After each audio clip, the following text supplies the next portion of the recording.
Welcome in, fellow summoners. Tonight, under the watchful eyes of the Rift, we shall dive into the legendary tales of Runeterra to guide you gently into the realm of dreams. Before we disappear behind the veil of dreams, take a moment to cast your support spell, tap the like button, and join our magical community by subscribing. Also, I'm curious what time it is in your corner of Runeterra, whether you're watching from the war halls of Noxus, the forests of Ionia, or the depths of the Shadow Isles. Share your location in the comments below. Your participation will be greatly appreciated and helps our magical community grow stronger. Now, the time for incantations has passed. Dim your lights, find your most comfortable position, and prepare to be transported to the world of champions and chaos as we dive into tonight. Chapter 1. The Last Light of Wuju. In the heart of Ionia, where ancient trees whisper secrets of forgotten wisdom and the very air hums with spiritual energy, there exists a solitary figure whose presence carries the weight of an entire civilization. Tonight, as we settle into the gentle embrace of storytelling, we turn our attention to Master Yi, the last guardian of the Wuju fighting style, a man whose blade carries not just the power to strike down enemies, but the burden of preserving a legacy that teeters on the edge of extinction. Imagine, if you will, standing at the edge of a training ground where morning mist clings to weathered stone platforms, each one worn smooth by countless generations of feet that have danced the ancient forms of combat. The air is thick with the scent of cherry blossoms and the subtle fragrance of incense that has burned for centuries in honor of masters long departed. Here, in this sacred space, a lone figure moves with fluid precision, his blade cutting through the air in patterns that speak of discipline refined over decades, movements that carry within them the echo of 1,000 voices now forever silenced. Master Yi's story begins not with the tragedy that would define his later years, but with the profound beauty of what once was. The Wuju fighting style was never merely a martial art. It was a philosophy, a way of life that sought to unite the physical and spiritual realms through perfect harmony between mind, body, and blade. To understand the depth of Master Yi's loss, we must first appreciate the magnificence of what he strives so desperately to preserve. The village of Wuju was a place where time seemed to move differently, where the rushing concerns of the outside world gave way to the patient rhythm of meditation and training. Students would begin their days before dawn, gathering in courtyards where the only sounds were the whisper of silk against stone and the measured breathing of those seeking to master themselves before they could hope to master their art. The Wuju masters understood that true strength came not from the ability to strike harder or move faster, but from the perfect balance between action and stillness, between the fierce intensity of combat and the serene calm of deep meditation.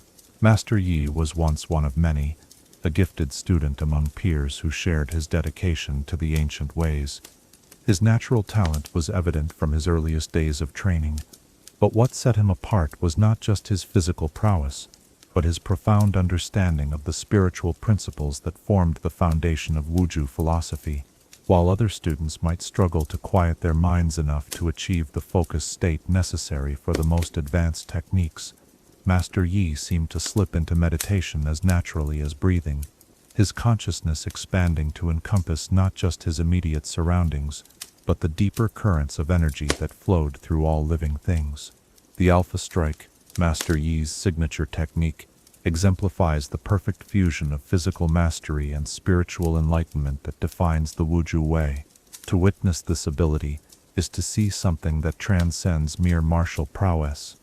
It is the manifestation of a mind so perfectly focused that it can perceive and act upon multiple targets in what appears to be a single instant. But this is no mere trick of speed or reflexes.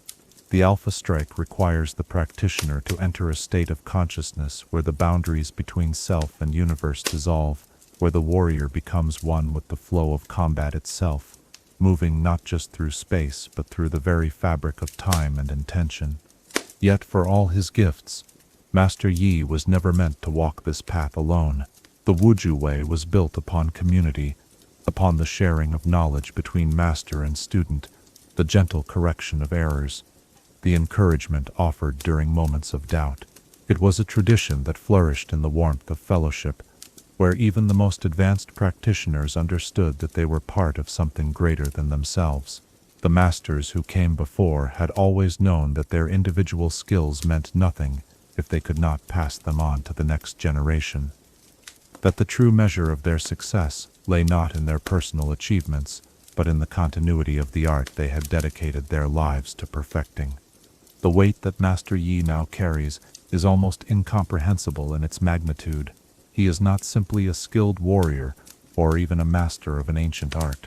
He is the living repository of centuries of accumulated wisdom, the sole keeper of techniques and philosophies that took generations to develop and refine. Every movement he makes, every breath he takes in meditation, every moment of perfect focus he achieves, represents knowledge that exists nowhere else in the world. If he should fall, if his memory should fail, if he should pass away without successfully training a successor, then the Wuju way dies with him, and countless generations of dedication and sacrifice will have been for nothing. But Master Yi's burden goes deeper than mere preservation of technique.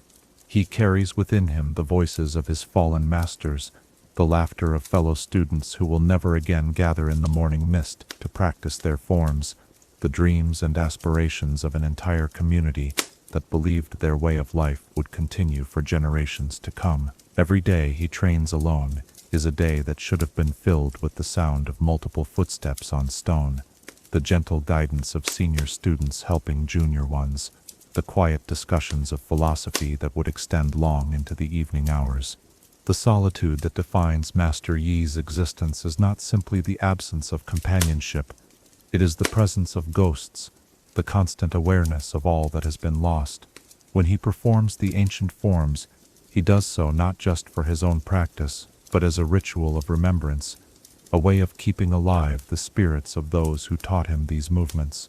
When he meditates, he seeks not just personal enlightenment, but connection with the wisdom of masters who can no longer speak except through the techniques they passed down to him. Yet, in this profound sadness, there is also something beautiful and deeply moving.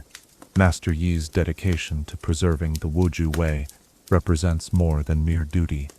It is an act of love so pure and selfless that it transforms his personal tragedy into something approaching the sacred.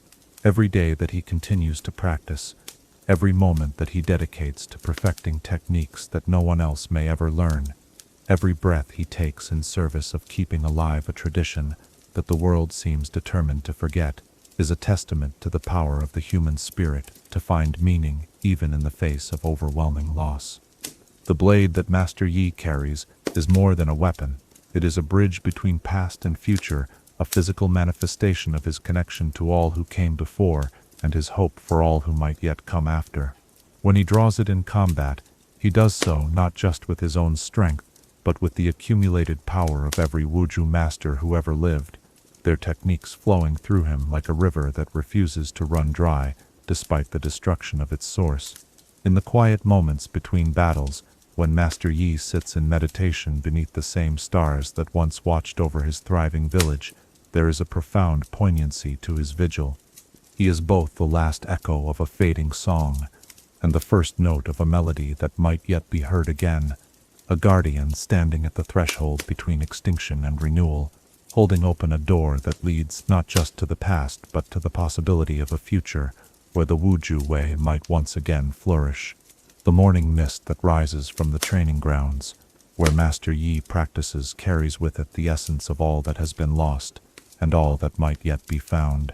In its swirling patterns, one might glimpse the shadows of students who once gathered here, their forms growing clearer with each passing moment, as if the very air remembers their presence and refuses to let them fade completely from the world.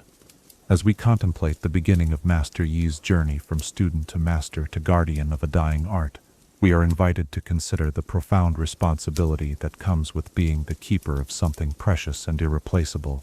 His story is not just one of martial prowess or spiritual discipline, but of the courage required to carry on when all seems lost, to find purpose in preservation, and to believe that even the smallest flame can light the way through the darkest night. In the Sile, notes that follows our introduction to this remarkable warrior, as the echo of his blade's passage through the air fades into the gentle sounds of night. We might ask ourselves, what traditions, what knowledge, what precious aspects of our own heritage are we called to preserve, and how do we find the strength to carry such sacred responsibilities when we feel most alone? Chapter 2. The Ancient Art of Wuju. From the misty highlands of ancient Ionia, where spiritual energy flows as naturally as mountain streams, and the boundary between the physical and mystical worlds grows thin as morning fog, emerges a martial tradition so profound that to truly understand it requires us to set aside our conventional notions of combat and embrace something far more transcendent. Tonight, we delve into the heart of the Wuju fighting style itself, exploring not merely a collection of techniques or movements, but a complete philosophy of existence that sought to unite warrior and universe in perfect flowing harmony.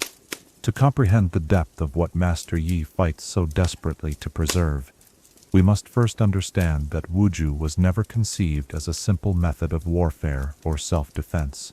The ancient masters who developed this art understood that true strength could never come from the body alone, nor from the mind in isolation, but only from the perfect synthesis of physical capability, mental clarity, and spiritual awareness.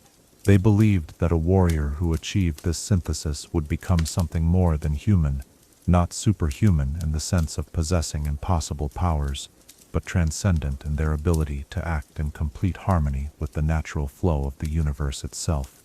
Imagine yourself walking through the sacred training halls where this philosophy first took shape, your footsteps echoing softly against polished wooden floors that have absorbed centuries of dedicated practice. The walls around you are adorned not with weapons or trophies of victory, but with carefully brushed calligraphy that speaks of balance, of the necessity of understanding stillness before one can truly appreciate motion, of the wisdom that comes from learning to listen to the subtle rhythms that govern all life. Here, in these hallowed spaces, students learned that before they could hope to master their enemies, they must first master themselves. The foundation of Wuju training began not with sword work or combat techniques, but with meditation. Students would spend months, sometimes years, learning to quiet the constant chatter of their minds, to sink into states of awareness so deep and clear that they could perceive the flow of energy not just within their own bodies, but throughout the world around them. This was not seen as separate from their martial training, but as its very essence, for the masters understood that a mind clouded by fear, anger, or ego could never achieve the perfect clarity necessary for true mastery. In these meditative states, practitioners learned to sense what the masters called the rhythm of existence, the subtle pulse that underlies all motion, all breath, all heartbeats throughout the natural world. They discovered that by synchronizing their own internal rhythms with this universal flow, they could move with a grace and efficiency that seemed to defy the normal limitations of human capability. Their strikes would land with perfect timing. Their defenses would materialize exactly when and where they were needed, and their movements would carry a fluidity that made them appear to dance rather than fight. The physical techniques of Wuju grew organically from this spiritual foundation, each movement designed not just to be effective in combat, but to reinforce the practitioner's connection to the deeper principles that governed their art. The sword work in particular was treated as a form of moving meditation, where every cut, thrust, and parry became an expression of the warrior's internal state.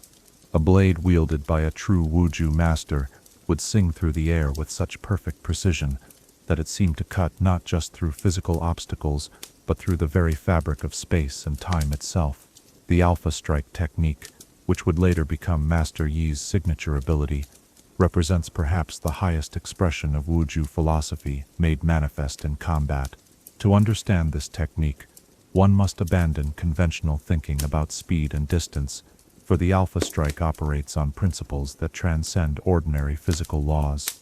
The practitioner enters a state of consciousness so perfectly focused that they become able to perceive multiple potential actions simultaneously, their awareness expanding to encompass not just what is, but what could be. In this heightened state, the boundaries between self and opponent dissolve, and the warrior becomes able to move through combat as if it were a carefully choreographed dance whose steps they have known since birth. They strike not where their enemies are, but where they will be, their blade finding its mark through a combination of perfect timing, flawless technique, and an almost supernatural understanding of the flow of battle itself. To witness an alpha strike is to see the impossible made real, as a single warrior appears to strike multiple opponents simultaneously, their form becoming a blur of motion that defies rational explanation. But the true marvel of the alpha strike lies not in its devastating effectiveness, but in the perfect calm that underlies its execution. A Wuju master performing this technique does not rage or strain against their limitations. Instead, they surrender completely to the flow of combat, becoming a conduit through which the universe expresses its own perfect order. Their breathing remains steady, their mind clear as still water, even as their body moves with lethal precision through patterns of attack that would exhaust and overwhelm any ordinary warrior. The masters taught that this state of perfect unity between action and stillness could only be achieved through years of dedicated practice, not just of physical techniques, but of the mental and spiritual disciplines that formed the true heart of the Wuju way. Students learned to find meditation in motion, to discover the deep calm that exists at the center of even the most intense activity. They practiced forms that required them to move with fluid grace while maintaining perfect mental stillness, to strike with devastating power while keeping their hearts free from hatred or anger. The weapons employed in Wuju training were treated not as mere tools of destruction, but as extensions of the practitioner's own body and spirit. Each blade was carefully forged and blessed according to ancient traditions, its metal folded and refolded, until it achieved a harmony of strength and flexibility that mirrored the qualities the masters sought to develop in their students. The relationship between warrior and weapon was seen as sacred, a partnership in which both elements contributed to the creation of something greater than either could achieve alone. Students learned to care for their weapons with the same devotion they brought to their own physical and spiritual development, understanding that a blade treated with respect and maintained with loving attention would serve its wielder with a loyalty and effectiveness that went far beyond its mere physical properties. They were taught that their swords were not just pieces of metal shaped for cutting, but repositories of intention and will, capable of channeling and amplifying the spiritual energy that flowed through a properly trained warrior. The training methods of Wuju were as elegant as they were demanding, requiring students to develop not just strength and speed but sensitivity and awareness far beyond the ordinary human range.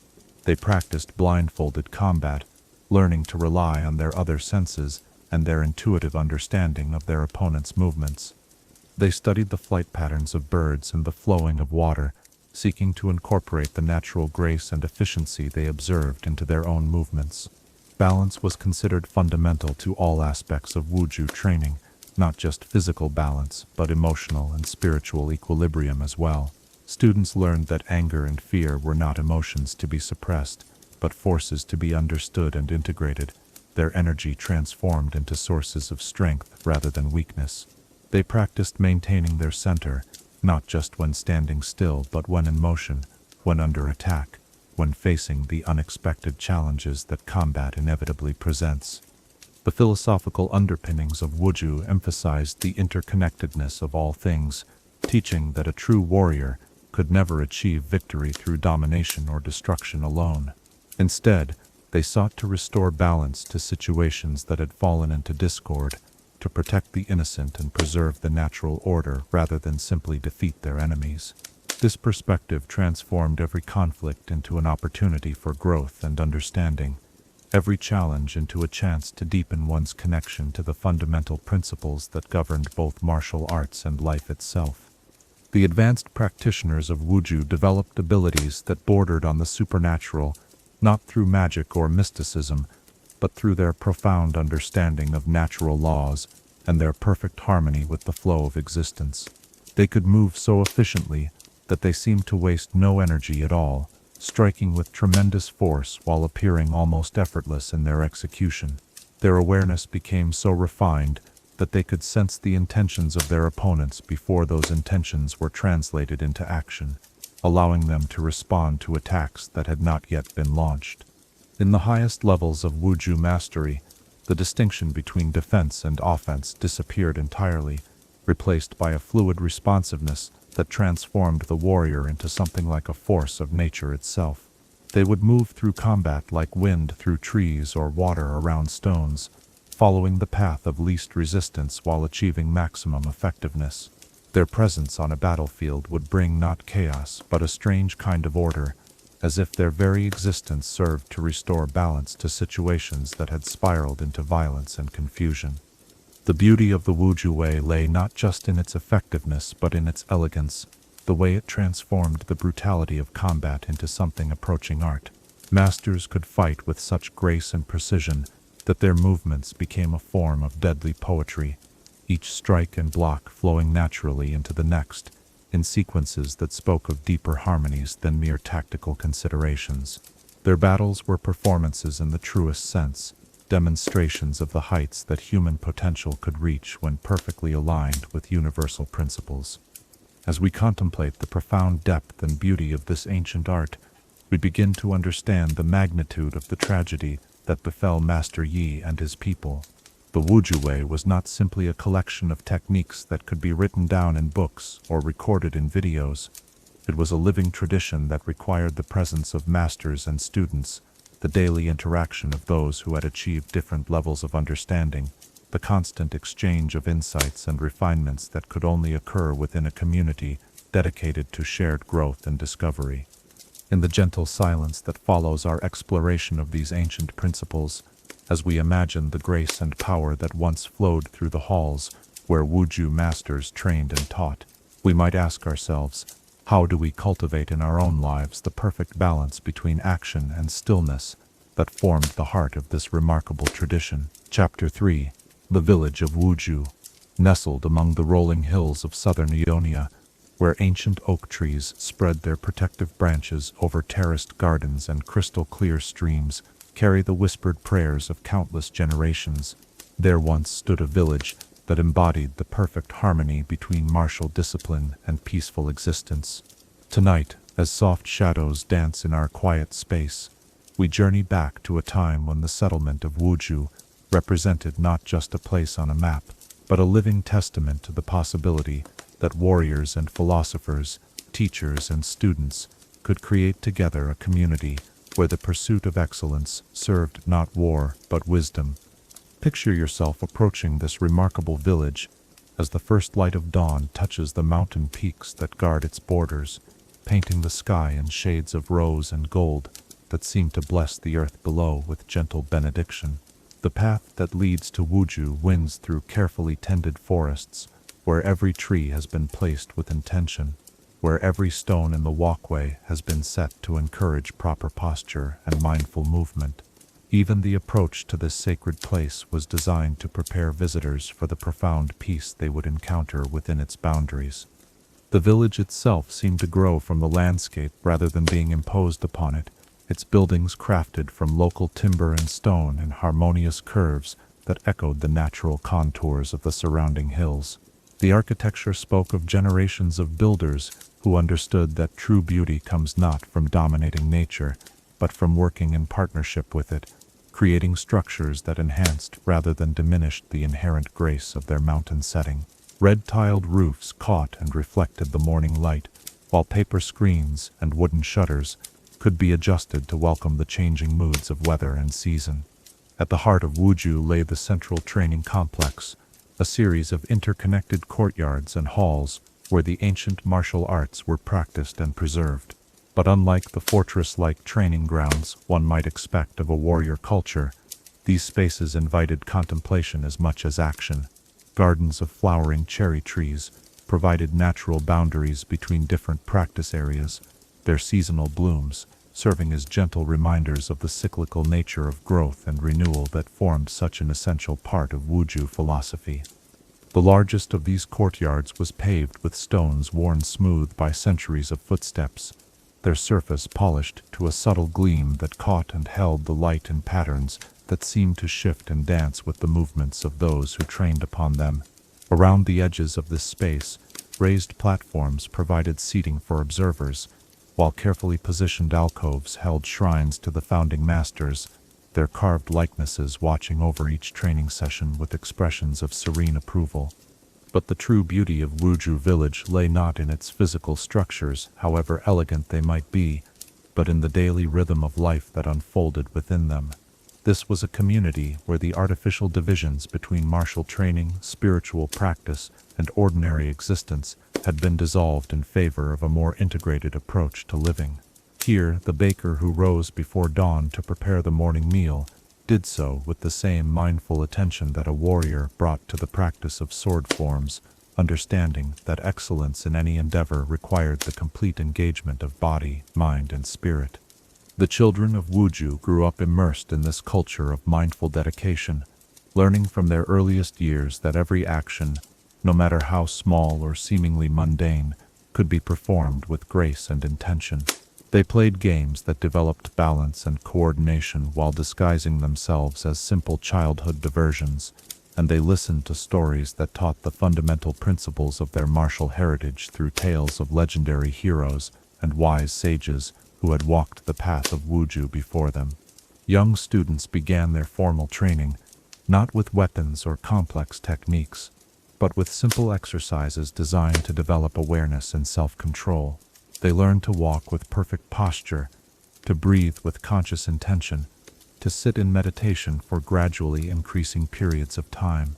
Their teachers understood that the flashier aspects of martial arts would be meaningless without this foundation of basic discipline, and they were patient in building these essential skills before moving on to more advanced instruction. The progression from novice to master followed a carefully structured path that honored both the individual needs of each student and the time-tested wisdom of the tradition itself. Beginning students focused on developing physical fitness and basic techniques, learning the fundamental stances and movements that would form the building blocks of everything that followed. As they advanced, they were gradually introduced to weapons training, first with wooden practice swords and eventually with the finely crafted blades that marked their transition to serious martial study. But throughout this progression, equal emphasis was placed on the development of character and wisdom. Students were expected to demonstrate not just technical proficiency but emotional maturity, showing that they could use their growing abilities responsibly and in service of the greater good. They participated in community service projects, helped care for elderly masters, and took turns teaching younger students, learning that true mastery involved not just personal achievement, but the ability to nurture the growth of others. The master swordsmen of Wuju were revered not as distant figures of authority, but as beloved teachers who remained actively involved in every aspect of village life. They could be found in the early morning hours leading group meditation sessions, their presence bringing a sense of calm focus to all who joined them. They participated in harvest festivals and seasonal celebrations, demonstrating through their joyful engagement that spiritual discipline enhanced rather than diminished their capacity for happiness and connection with others. These masters possessed abilities that seemed to transcend ordinary human limitations, yet they wore their extraordinary skills lightly, using them not to intimidate or impress but to serve and protect their community. When disputes arose between neighbors, a master might mediate with such wisdom and compassion that both parties felt heard and respected in the resolution. When natural disasters threatened the village, masters would organize relief efforts with the same strategic thinking they brought to combat, their leadership providing both practical coordination and emotional reassurance to those in need. The daily schedule of village life reflected the Wuju belief that martial training should enhance rather than separate from normal existence. Training sessions were interspersed with communal meals where students and masters gathered to share food and conversation, discussing not just techniques and philosophy, but the ordinary concerns and joys that make up human life. Work in the gardens and workshops was considered as important as time spent in formal practice, for the masters understood that the principles of focus, patience, and attention to detail that governed martial arts applied equally to all endeavors. Seasonal festivals marked important transitions in both the natural world and the training calendar, celebrating achievements and renewing commitments with ceremonies that blended ancient ritual with spontaneous joy. The Cherry Blossom Festival in spring marked the beginning of a new training year, while autumn celebrations honored masters who had passed into legend and welcomed new students into the formal ranks of practitioners. These occasions brought the entire community together in expressions of gratitude for the privilege of participating in such a remarkable tradition. The economic life of Wuju village was organized around principles of mutual support and sustainable prosperity rather than individual accumulation of wealth. Craftsmen who created weapons and training equipment were considered as essential as the warriors who used them, and their workshops were integrated into the training complex, so that students could observe and appreciate the skill required to forge the tools of their art. Farmers and gardeners, who provided food for the community, were honored for their role in nourishing both body and spirit, their work recognized as another form of service to the greater good. Trade with the outside world was conducted selectively, with emphasis placed on relationships built over generations of honest dealing rather than maximum profit. Merchants who came to Wuju were welcomed not just as sources of needed goods, but as honored guests whose presence enriched the community's understanding of the wider world. Some visitors came seeking to learn martial arts, while others simply wanted to experience the profound peace that seemed to emanate from every corner of the village. The libraries and archives of Wuju contained not just technical manuals describing martial techniques, but extensive collections of poetry, philosophy, and historical records that documented the evolution of their tradition over many centuries. Students were encouraged to study these texts, not as dry academic exercises, but as living documents that could inform and inspire their own practice. The act of copying important manuscripts by hand was considered a form of meditation, while public readings of classic works provided opportunities for communal reflection on the deeper meanings embedded in their heritage. Music and art flourished in Wuju village, for the masters understood that aesthetic sensitivity and martial skill were complementary rather than competing pursuits. Students learned to play traditional instruments, their musical practice developing the same qualities of timing, rhythm, and emotional expression that enhanced their combat abilities. Painters and sculptors found inspiration in the fluid movements of sword forms, while their artistic creations provided visual reminders of the beauty that could emerge from disciplined practice. The elderly members of the community were treated with particular reverence, their accumulated wisdom considered a treasure as valuable as any material possession. Former masters who could no longer engage in active training remained deeply involved in teaching and guidance, their experience providing perspective and insight that could only come from a lifetime dedicated to the pursuit of excellence. Their stories of past challenges and triumphs helped young students understand that the path of mastery was not a destination, but a lifelong journey of growth and discovery. In the evening hours, when the day's formal training had concluded and the community gathered for shared meals and conversation, the village of Wuju took on an almost magical quality. Lanterns cast warm pools of light throughout the courtyards and gardens, while the gentle sounds of flowing water and rustling leaves provided a natural symphony that seemed to harmonize with the quiet voices of those who had found in this place a perfect balance between strength and serenity. As we imagine ourselves walking through these peaceful streets in the company of warriors who were also philosophers, craftsmen who were also artists, and teachers who were also students, we begin to understand the magnitude of what was lost when this remarkable community was destroyed. Wuju village represented more than just a place where martial arts were taught. It was a living demonstration that human beings could create together something truly beautiful and meaningful when they dedicated themselves to principles larger than their individual desires. In the soft silence that follows our visit to this vanished paradise, as we hold in our hearts the memory of a place where wisdom and strength walked hand in hand through gardens that bloomed with the promise of human potential, we might wonder, what would our own communities look like if we approached our daily lives with the same dedication to excellence and mutual support that flourished in the village of Wuju? Chapter 4. The Young Disciple. In the gentle hours before dawn, when the mist still clings to the training grounds, and the first light of day begins to paint the eastern mountains in shades of amber and pearl, a young boy moves through the forms that will one day make him legendary. Tonight, as we settle deeper into our contemplation of Master Yi's journey, we turn our attention to those formative years when raw talent first encountered ancient wisdom, when a child's natural gifts were carefully shaped and refined through patient instruction and unwavering dedication to the timeless principles of the Wuju way. Young Yi was perhaps 7 years old when he first formally entered the training halls of Wuju village, though in truth his education had begun much earlier, through the simple act of growing up surrounded by masters who embodied their art in every gesture and word.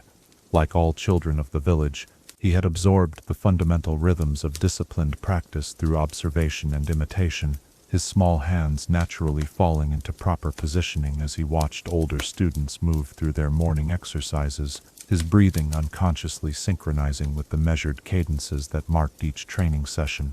But there was something different about this particular child, something that caused the masters to exchange meaningful glances when they thought no one was watching. Yi possessed a quality of attention that seemed unusual even by the standards of a community dedicated to mindful awareness.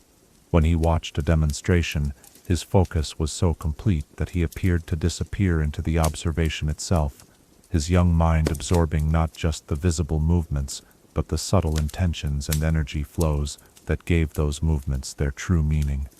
His first formal teacher was Master Chen, an elderly swordsman whose gentle manner concealed depths of knowledge accumulated over 6 decades of dedicated practice.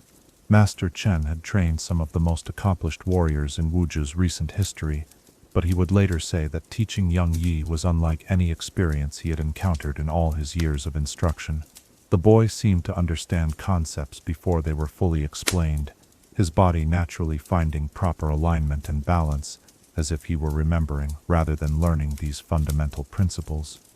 The early stages of Yi's training followed the traditional progression that had been refined over countless generations of Wuju masters.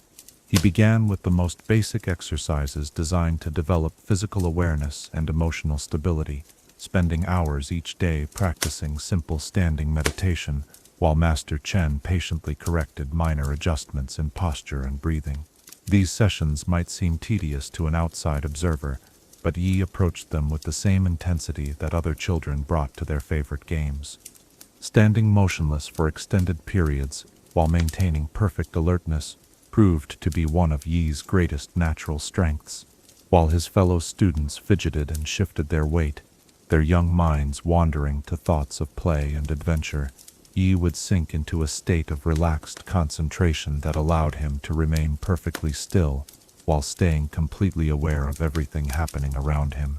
Master Chen observed that the boy seemed to find stillness not boring but deeply satisfying, as if he were naturally drawn to the profound peace that could be discovered at the center of motionless being. The breathing exercises that formed another cornerstone of beginning training revealed yet another aspect of Yi's unusual gifts. The complex patterns of inhalation and exhalation that helped students develop control over their internal energy seemed to come naturally to him, his young lungs finding the proper rhythms with minimal instruction. More remarkably, he appeared to sense the connection between these breathing patterns and the flow of energy through his body, often asking questions that demonstrated an intuitive understanding of concepts that typically took students years to grasp. When Yi advanced to basic movement forms, his natural grace became even more apparent. The simple walking exercises that taught proper posture and weight distribution revealed a child who seemed born to move with fluid efficiency. His steps fell naturally into the rhythmic patterns that would later serve as the foundation for much more complex techniques, and his transitions between different positions carried a smoothness that suggested deep understanding, rather than mere imitation of external forms. Master Chen took particular care in teaching Yi the fundamental principle that would guide all his future development, the understanding that true martial skill emerged not from force or aggression, but from perfect harmony between intention and action. The boy's naturally calm temperament made him an ideal student for this crucial lesson. as he seemed instinctively to understand that power came not from straining against obstacles, but from learning to flow around and through them like water finding its way down a mountainside.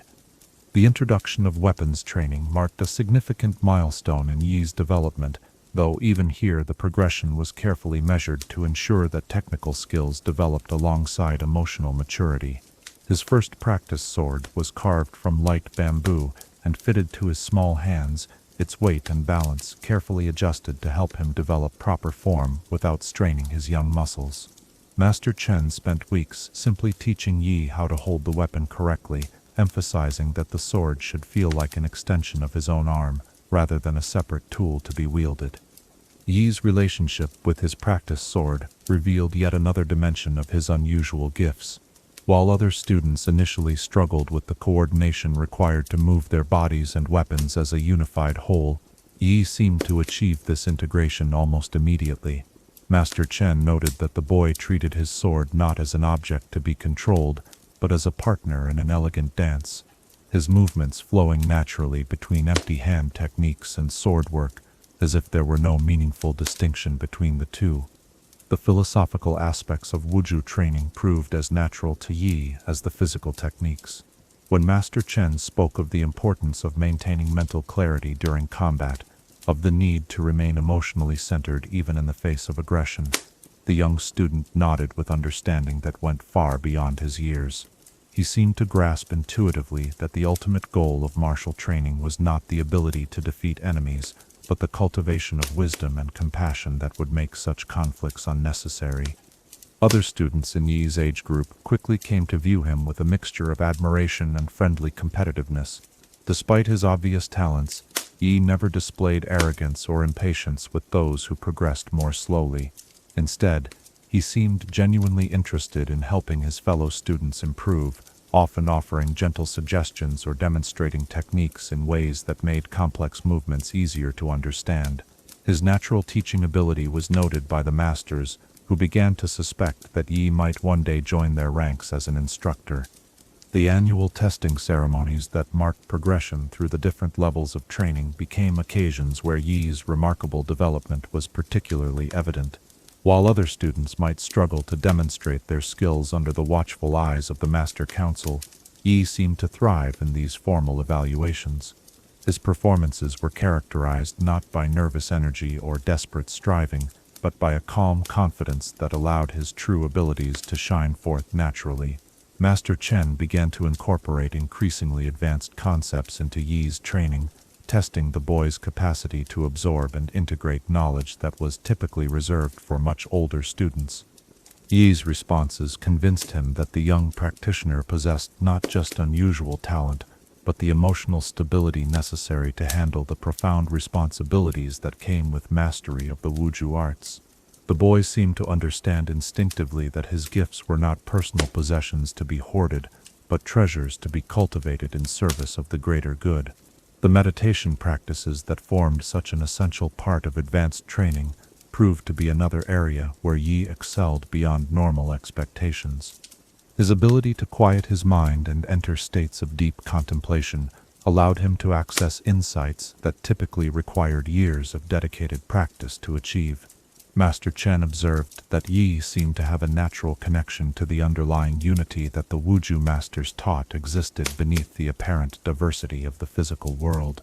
As Yi progressed through his adolescent years, his training began to incorporate more challenging exercises designed to test his ability to maintain perfect form under increasingly difficult conditions. He practiced sword forms while blindfolded, learning to rely on senses other than sight. He performed complex sequences while standing on narrow beams or unstable surfaces, developing the perfect balance that would later characterize his legendary combat abilities. Through it all, he maintained the same calm focus that had marked his earliest lessons. The development of Yi's signature technique, the Alpha Strike, began during these formative years through exercises designed to expand his awareness beyond normal human limitations. Master Chen would have him practice sensing the movements of multiple partners simultaneously, his consciousness expanding to encompass not just his immediate opponent, but the entire flow of combat occurring around him. These exercises pushed the boundaries of what seemed humanly possible, but Yi approached them with the same patient dedication that he brought to all aspects of his training. The relationship between Yi and Master Chen deepened as the years passed, evolving from simple teacher-student interaction into something approaching the bond between father and son. The elderly master took particular pride in Yi's development, seeing in the young man's progress a validation of everything he had learned and taught throughout his own long career. For Yi, Master Chen represented not just a source of knowledge, but a living example of the wisdom and compassion that formed the ultimate goals of Wuju practice. The other masters of the village began to take special interest in Yi's development, contributing their own expertise to his education and marveling at his ability to synthesize different approaches into a coherent personal style. His training became a community effort, with various masters offering insights drawn from their particular areas of specialization. This exposure to multiple teaching styles helped Yi develop the broad understanding that would later serve him so well in his role as the tradition's final guardian. The weapons forms that Yi mastered during these years went far beyond simple sword work, encompassing a wide range of traditional implements that taught different aspects of timing, distance, and application of force. His practice with staff weapons developed his understanding of reach and leverage, while training with paired swords refined his ability to coordinate complex movements with perfect precision. Each weapon became an opportunity to explore different facets of the underlying principles that unified all aspects of Wuju combat. As Yi approached the completion of his formal student years, the masters began to discuss among themselves the remarkable young man they had helped to shape. His technical skills had progressed far beyond what anyone might reasonably expect from someone his age, but more importantly, his character had developed along with his abilities. He possessed the humility to continue learning, the confidence to face any challenge, and the wisdom to use his gifts responsibly. The final examinations that would mark Yi's transition from student to junior master were scheduled for the spring of his 18th year, timed to coincide with the Cherry Blossom Festival that celebrated renewal and new beginnings. The entire village looked forward to this ceremony, knowing that they were witnessing the emergence of someone who might one day stand among the greatest masters in Wuju's long and distinguished history. In the quiet moments before sleep, as we contemplate the careful nurturing that shaped a gifted child into an extraordinary young man, we see reflected the patient dedication that all meaningful growth requires. Yi's development was remarkable, not just because of his natural talents, but because of the loving attention and wise guidance that helped those talents flourish within a framework of discipline and compassion. As we consider the boy who would one day become the last keeper of an ancient tradition, we might ask ourselves, how do we recognize and nurture the unique gifts that exist within every young person, and what responsibility do we bear to provide the patient guidance that allows natural talent to mature into genuine wisdom? Chapter 5. The Noxian Invasion of Ionia. The morning that would change everything dawned, no different from any other in the peaceful village of Wuju, with cherry blossoms drifting on gentle breezes and the familiar sounds of training echoing across courtyards where masters and students continued their eternal dance of teaching and learning. Yet beyond the mountains that had long protected this sanctuary of ancient wisdom, dark clouds were gathering on the political horizon of Runeterra, as the expanding empire of Noxus cast its hungry gaze toward the spiritual heartland of Ionia. Tonight, as we delve into this pivotal moment in Master Yi's story, we witness how the collision between two vastly different philosophies would force a young martial artist to confront choices that would define not only his own destiny, but the fate of everything he held sacred. To understand the magnitude of the crisis that would soon engulf Ionia, we must first appreciate the fundamental differences between the aggressor and the defender in this conflict. Noxus represented the ultimate expression of imperial ambition, a nation built upon the principle that strength gave the right to rule, and that expansion was not merely desirable but necessary for survival. The Noxian military machine had conquered territories across multiple continents, its legions trained in tactics designed to break the will of resistance through overwhelming force and calculated brutality. In stark contrast stood Ionia, a land where spiritual harmony took precedence over material conquest, where the very landscape seemed to pulse with magical energy that responded to the intentions and emotions of those who walked upon it. The Ionians had long believed that their natural barriers and the peaceful nature of their society would protect them from the aggressive expansion that characterized other regions of Runeterra. They had no standing army in the traditional sense, relying instead upon the assumption that their spiritual strength and the land's own magical defenses would deter any potential invaders. The invasion, when it came, struck Ionia with the devastating force of a natural disaster for which no preparation could have been adequate. Noxian warships appeared along the coastline like a plague of metal locusts, their dark sails blotting out portions of the horizon as transport vessels disgorged thousands of disciplined soldiers onto beaches that had known only the gentle footsteps of pilgrims and fishermen. The systematic efficiency with which these forces established beachheads and began their inland advance spoke of careful planning and ruthless determination that brooked no consideration for the lives and traditions that stood in their path. News of the invasion reached Wuju village through a network of messengers who had ridden their horses to exhaustion in their desperate race to warn the scattered communities of southern Ionia. The first reports seemed almost impossible to believe. Surely no force could be so brazen as to attack the spiritual heart of the First Lands, the place where magic itself was said to have first awakened in response to human consciousness. But as more refugees arrived with tales of burning temples and slaughtered monks, the terrible reality of the situation became undeniable. The masters of Wuju gathered in emergency council, their usual calm deliberation replaced by urgent debate over how their community should respond to this unprecedented crisis. Some argued for maintaining their traditional isolation, believing that the village's remote location and the spiritual protections that surrounded it would keep them safe from the advancing armies. Others insisted that their martial skills carried with them a moral obligation to protect those who could not protect themselves, that the very principles of the Wuju way demanded they take action against such wanton aggression. For Master Yi, who had recently achieved the rank of junior master and was still adjusting to his new responsibilities within the community, the debate posed a particularly agonizing dilemma.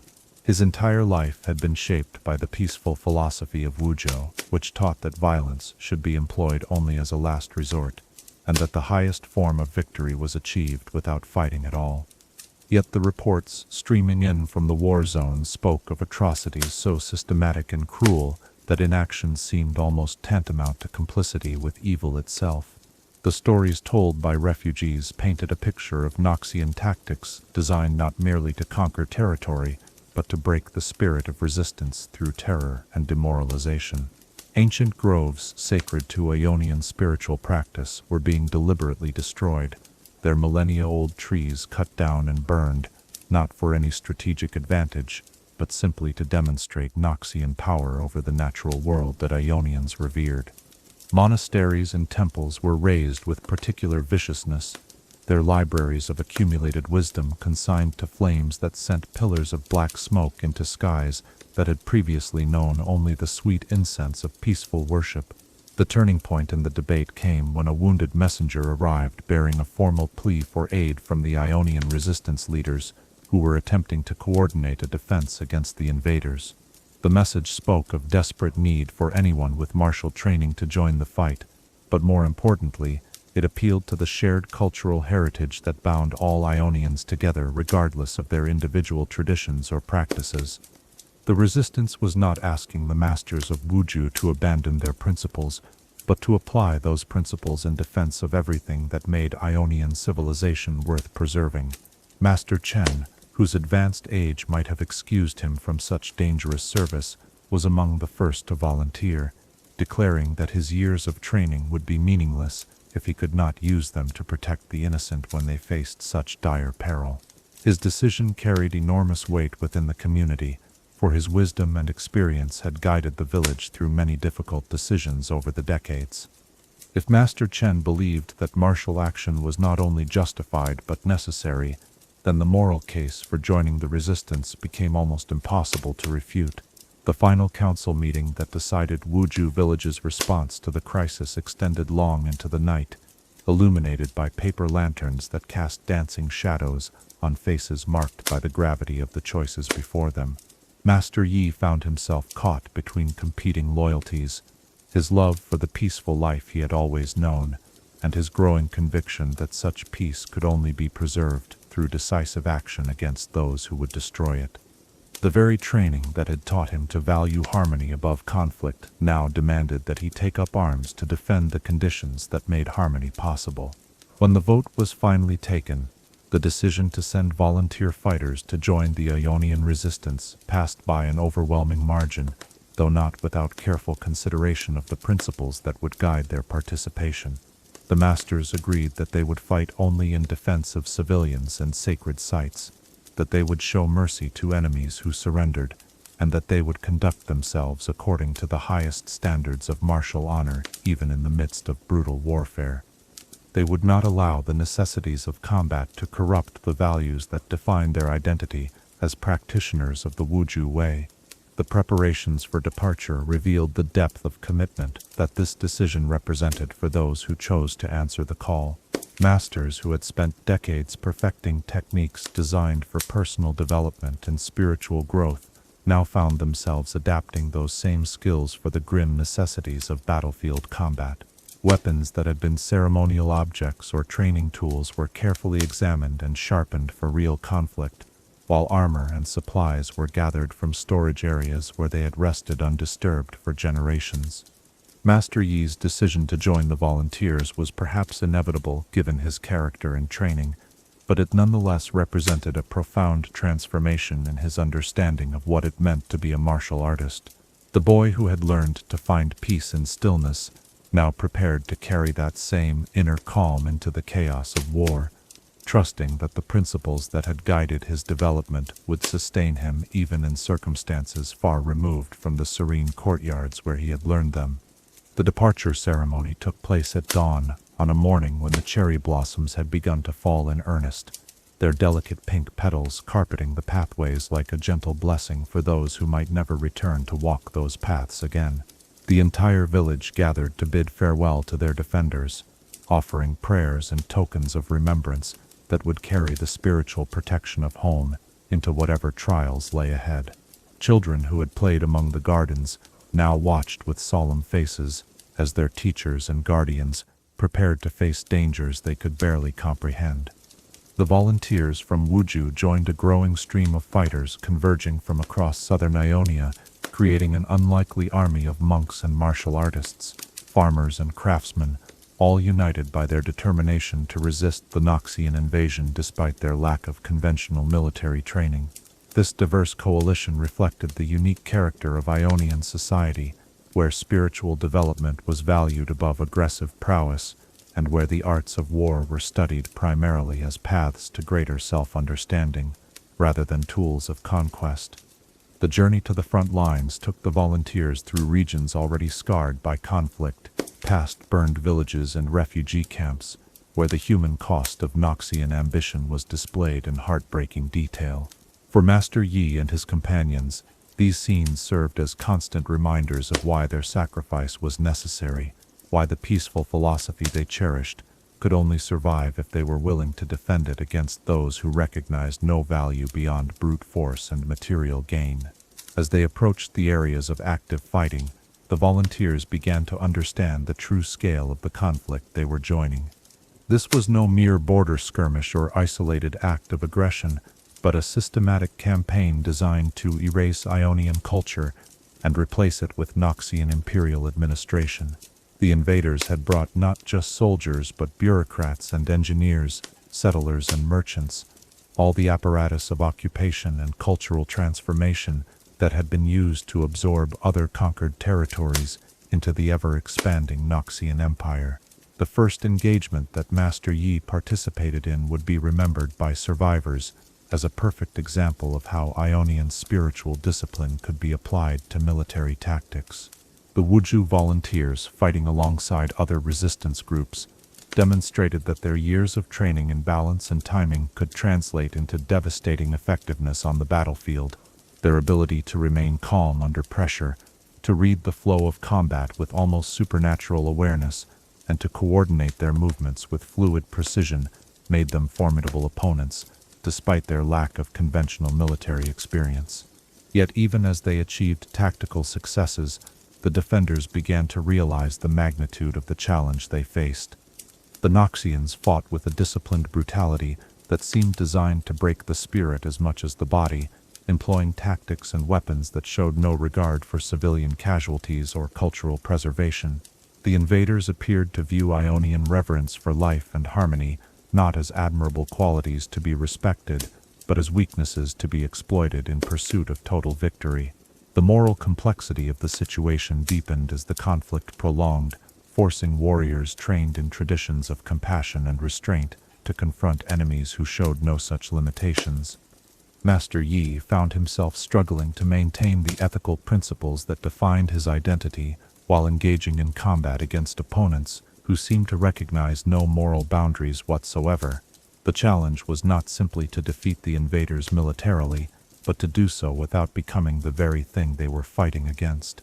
As weeks turned to months, and the resistance began to achieve some measure of success in slowing the Noxian advance, word reached the front lines of developments that would change the nature of the conflict entirely.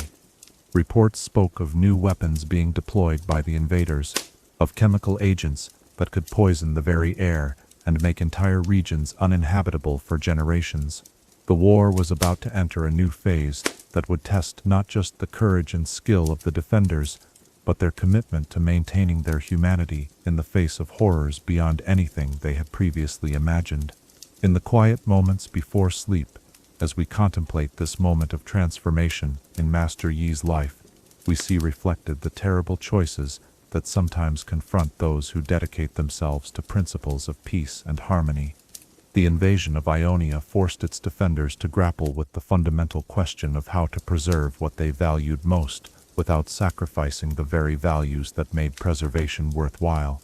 As we consider the young master who left his peaceful village to face the machinery of empire and conquest, we might ask ourselves, when the things we hold most sacred are threatened by forces that recognize no moral limits, how do we find the strength to defend our principles without abandoning them in the process? Chapter 6. The Alpha Strike Technique. In the crucible of war, where life and death decisions unfold in the space between heartbeats, and the difference between survival and destruction can hinge upon the perfect execution of a single movement, extraordinary circumstances sometimes call forth abilities that transcend the ordinary limitations of human potential. Tonight, as we delve deeper into Master Yi's transformation from peaceful student to legendary warrior, we explore the development and mastery of the technique that would become his signature achievement, the Alpha Strike, a manifestation of martial perfection so profound that those who witnessed it often questioned whether they had seen the work of a mortal man or something approaching the divine. The origins of what would become known as the Alpha Strike can be traced back to Master Yi's earliest training in the meditation halls of Wuju village, though neither he nor his teachers could have anticipated how those foundational exercises would eventually evolve under the pressure of actual combat. The technique emerged from the fundamental Wuju principle that true mastery required the complete integration of mind, body, and spirit. But it represented a level of synthesis that pushed the boundaries of what even the most accomplished masters had previously achieved. To understand the Alpha Strike, one must first appreciate that it is not simply a matter of moving very quickly or striking multiple targets in rapid succession. Such feats, while impressive, remain within the realm of enhanced but essentially normal human capability. The Alpha Strike operates on principles that transcend conventional understanding of space and time, requiring the practitioner to enter a state of consciousness so perfectly focused that the usual limitations of sequential action no longer apply. Master Yi's first glimpse of this extraordinary ability manifested during a particularly intense battle against Noxian forces who had established a fortified position on a hilltop overlooking a valley where Ionian refugees were attempting to evacuate. The tactical situation seemed impossible. The enemy position was too well defended for a conventional assault, yet time was running short before Noxian reinforcements would arrive to cut off the civilians' escape route. It was in this moment of desperate need that Master Yi experienced what he would later describe as a fundamental shift in his perception of reality itself. As he observed the enemy positions through the enhanced awareness that his meditation training had developed, Master Yi began to perceive not just what was, but what could be. The various Noxian soldiers became not separate individuals, but components of a single interconnected system whose movements and responses followed patterns that could be predicted and exploited. More remarkably, he began to sense the possibility of acting upon multiple elements of this system simultaneously, as if the usual constraints of having to perform actions in sequence were merely arbitrary limitations that could be transcended through perfect focus. The experience of executing his first true alpha strike was unlike anything Master Yi had encountered in all his years of training. As he launched himself toward the enemy position, time seemed to slow and expand around him, allowing him to perceive each moment with crystalline clarity, while simultaneously acting upon multiple potential futures. His consciousness expanded to encompass not just his immediate target, but every enemy soldier within range, their positions and likely responses mapping themselves in his awareness like pieces on a strategic game board. To the Noxian defenders, Master Yi's assault appeared to unfold in defiance of natural law.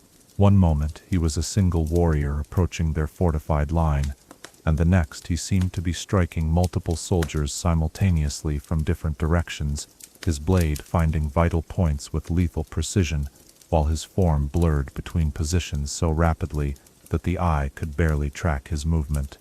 By the time their confused minds had processed what was happening, the battle was effectively over, with their defensive line broken and their formation scattered in disarray. But the true marvel of the Alpha Strike lay not in its devastating tactical effectiveness, though that was certainly remarkable, but in the state of perfect calm that Master Yi maintained throughout its execution. Unlike the berserker rage that might drive other warriors to superhuman feats of destruction, the Alpha Strike emerged from a place of absolute serenity, a mental stillness so profound that it allowed for actions that would be impossible for a consciousness clouded by fear, anger, or desperate striving. The development of this technique required Master Yi to push his meditation practice far beyond what he had achieved even in his most intensive training sessions. He learned to enter states of awareness where his individual identity dissolved into something larger and more encompassing, where the boundaries between self and opponent became fluid and permeable. In these expanded states of consciousness, he could perceive the underlying unity that connected all participants in a conflict, allowing him to act in harmony with forces that operated beyond the level of ordinary tactical thinking. The physical demands of the Alpha Strike were equally extraordinary, requiring Master Yi to condition his body to move with a precision and efficiency that left no room for wasted motion or unnecessary effort. Every muscle had to be perfectly coordinated, every breath precisely timed, every heartbeat synchronized with the rhythm of combat itself.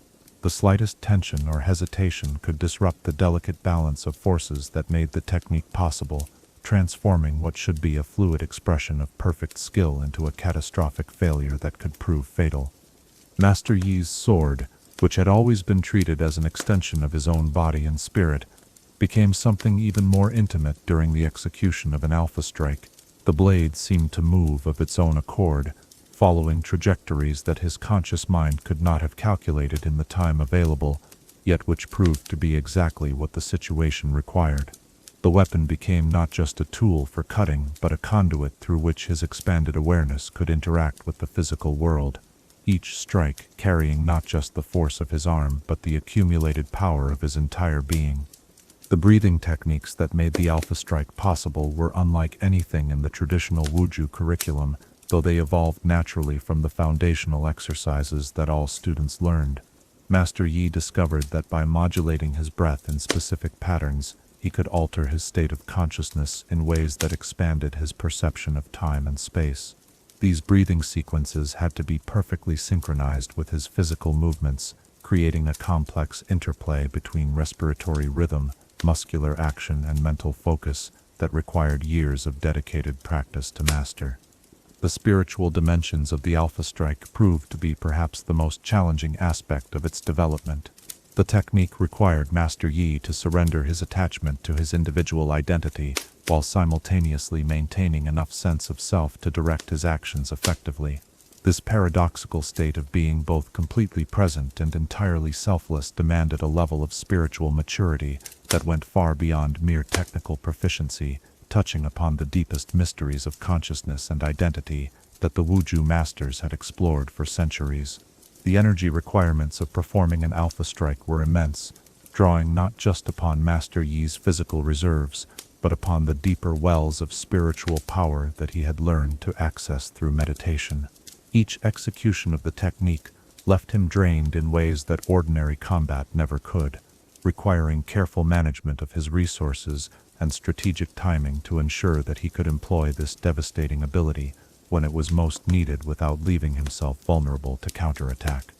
As Master Yi's mastery of the Alpha Strike developed, he began to understand that the technique was not simply a more effective way of fighting multiple opponents, but a doorway into expanded states of consciousness that had implications far beyond combat applications. The same mental disciplines that allowed him to perceive and act upon multiple targets simultaneously also enhanced his ability to understand complex situations, to see connections and patterns that would be invisible to ordinary awareness, and to respond to challenges with a creativity and insight that seemed to emerge from some source beyond his individual mind. The other members of the Ionian resistance initially struggled to understand what they were witnessing when Master Yi employed his signature technique. Some attributed his abilities to magical enhancement or divine intervention, unable to believe that such feats could emerge from purely human potential. Others recognized the technique as the ultimate expression of the martial principles they all studied, seeing in Master Yi's achievement a glimpse of what might be possible for any practitioner willing to dedicate themselves completely to the pursuit of perfect harmony between mind, body, and spirit. The psychological impact of the Alpha Strike on enemy forces proved to be almost as significant as its tactical effectiveness. Noxian soldiers, trained to face conventional opponents with disciplined courage, found themselves demoralized and confused when confronted with a warrior who seemed to operate according to different laws of reality entirely. Reports of Master Yi's abilities spread through enemy ranks like wildfire, creating a mythology that often proved more intimidating than the technique itself. Yet Master Yi remained acutely aware of the limitations and dangers inherent in relying upon such an extraordinary ability. The Alpha Strike could not be used casually or repeatedly without severe consequences, and it required ideal conditions to be employed safely. More importantly, he understood that the technique was not an end in itself, but a means of serving the greater good, a tool for protecting the innocent and defending the principles that gave meaning to his existence as a martial artist. The isolation that came with possessing such unique abilities weighed heavily upon Master Yi's spirit. While his fellow resistance fighters respected and admired his skills, they could not truly understand the burden of being the sole practitioner of techniques that pushed the boundaries of human potential. The Alpha Strike set him apart in ways that went beyond mere differences in training or natural talent, creating a gulf of experience that could not easily be bridged through ordinary communication or companionship. The refinement of the Alpha Strike continued throughout the war, with each application teaching Master Yi new aspects of the technique's potential and limitations. He learned to modulate its intensity based on the tactical situation, to employ partial versions that conserved his energy while still providing significant advantages, and to combine it with other Wuju techniques in sequences that multiplied its effectiveness. The technique evolved from a desperate innovation born of necessity into a sophisticated martial art that represented the culmination of everything he had learned about the nature of combat and consciousness. As the conflict with Noxus intensified and the introduction of chemical weapons changed the nature of warfare itself, Master Yi found that his mastery of the Alpha Strike became both more crucial and more poignant. The technique that had been developed to protect life would soon be employed in circumstances where such protection might prove impossible, where even the most perfect execution of martial skill might not be enough to preserve what he held most dear. In the stillness that follows our exploration of this remarkable ability, as we contemplate the synthesis of spiritual discipline and martial prowess that made such transcendent achievement possible, we are reminded that true mastery in any field requires us to push beyond the comfortable boundaries of conventional limitation and explore the vast potential that lies dormant within human consciousness. As we consider the young master who transformed desperate necessity into legendary technique, we might ask ourselves, what extraordinary capabilities might emerge from our own practice if we were willing to surrender our attachment to limitation and explore the furthest reaches of what disciplined dedication can achieve. Chapter 7. The Poisoned Victory.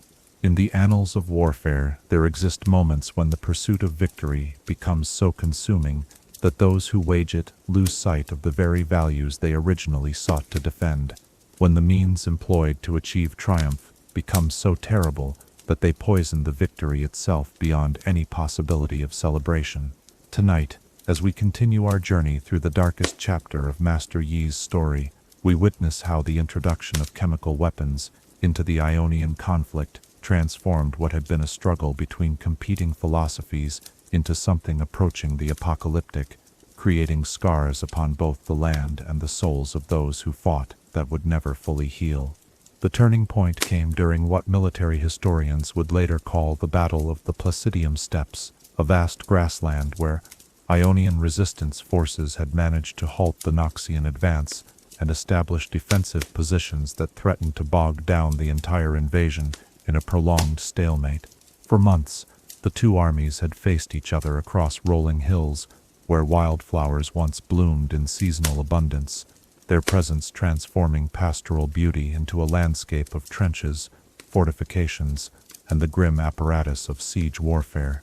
Master Yi and his fellow Wuju practitioners had distinguished themselves throughout this extended engagement, their unique abilities proving particularly effective in the fluid, unconventional combat that characterized much of the Ionian resistance strategy. The Alpha Strike technique had become legendary among both allies and enemies, with Master Yi's interventions often turning the tide of seemingly hopeless tactical situations. Yet despite these individual successes, the broader strategic picture remained deadlocked, with neither side able to achieve a decisive advantage through conventional military means.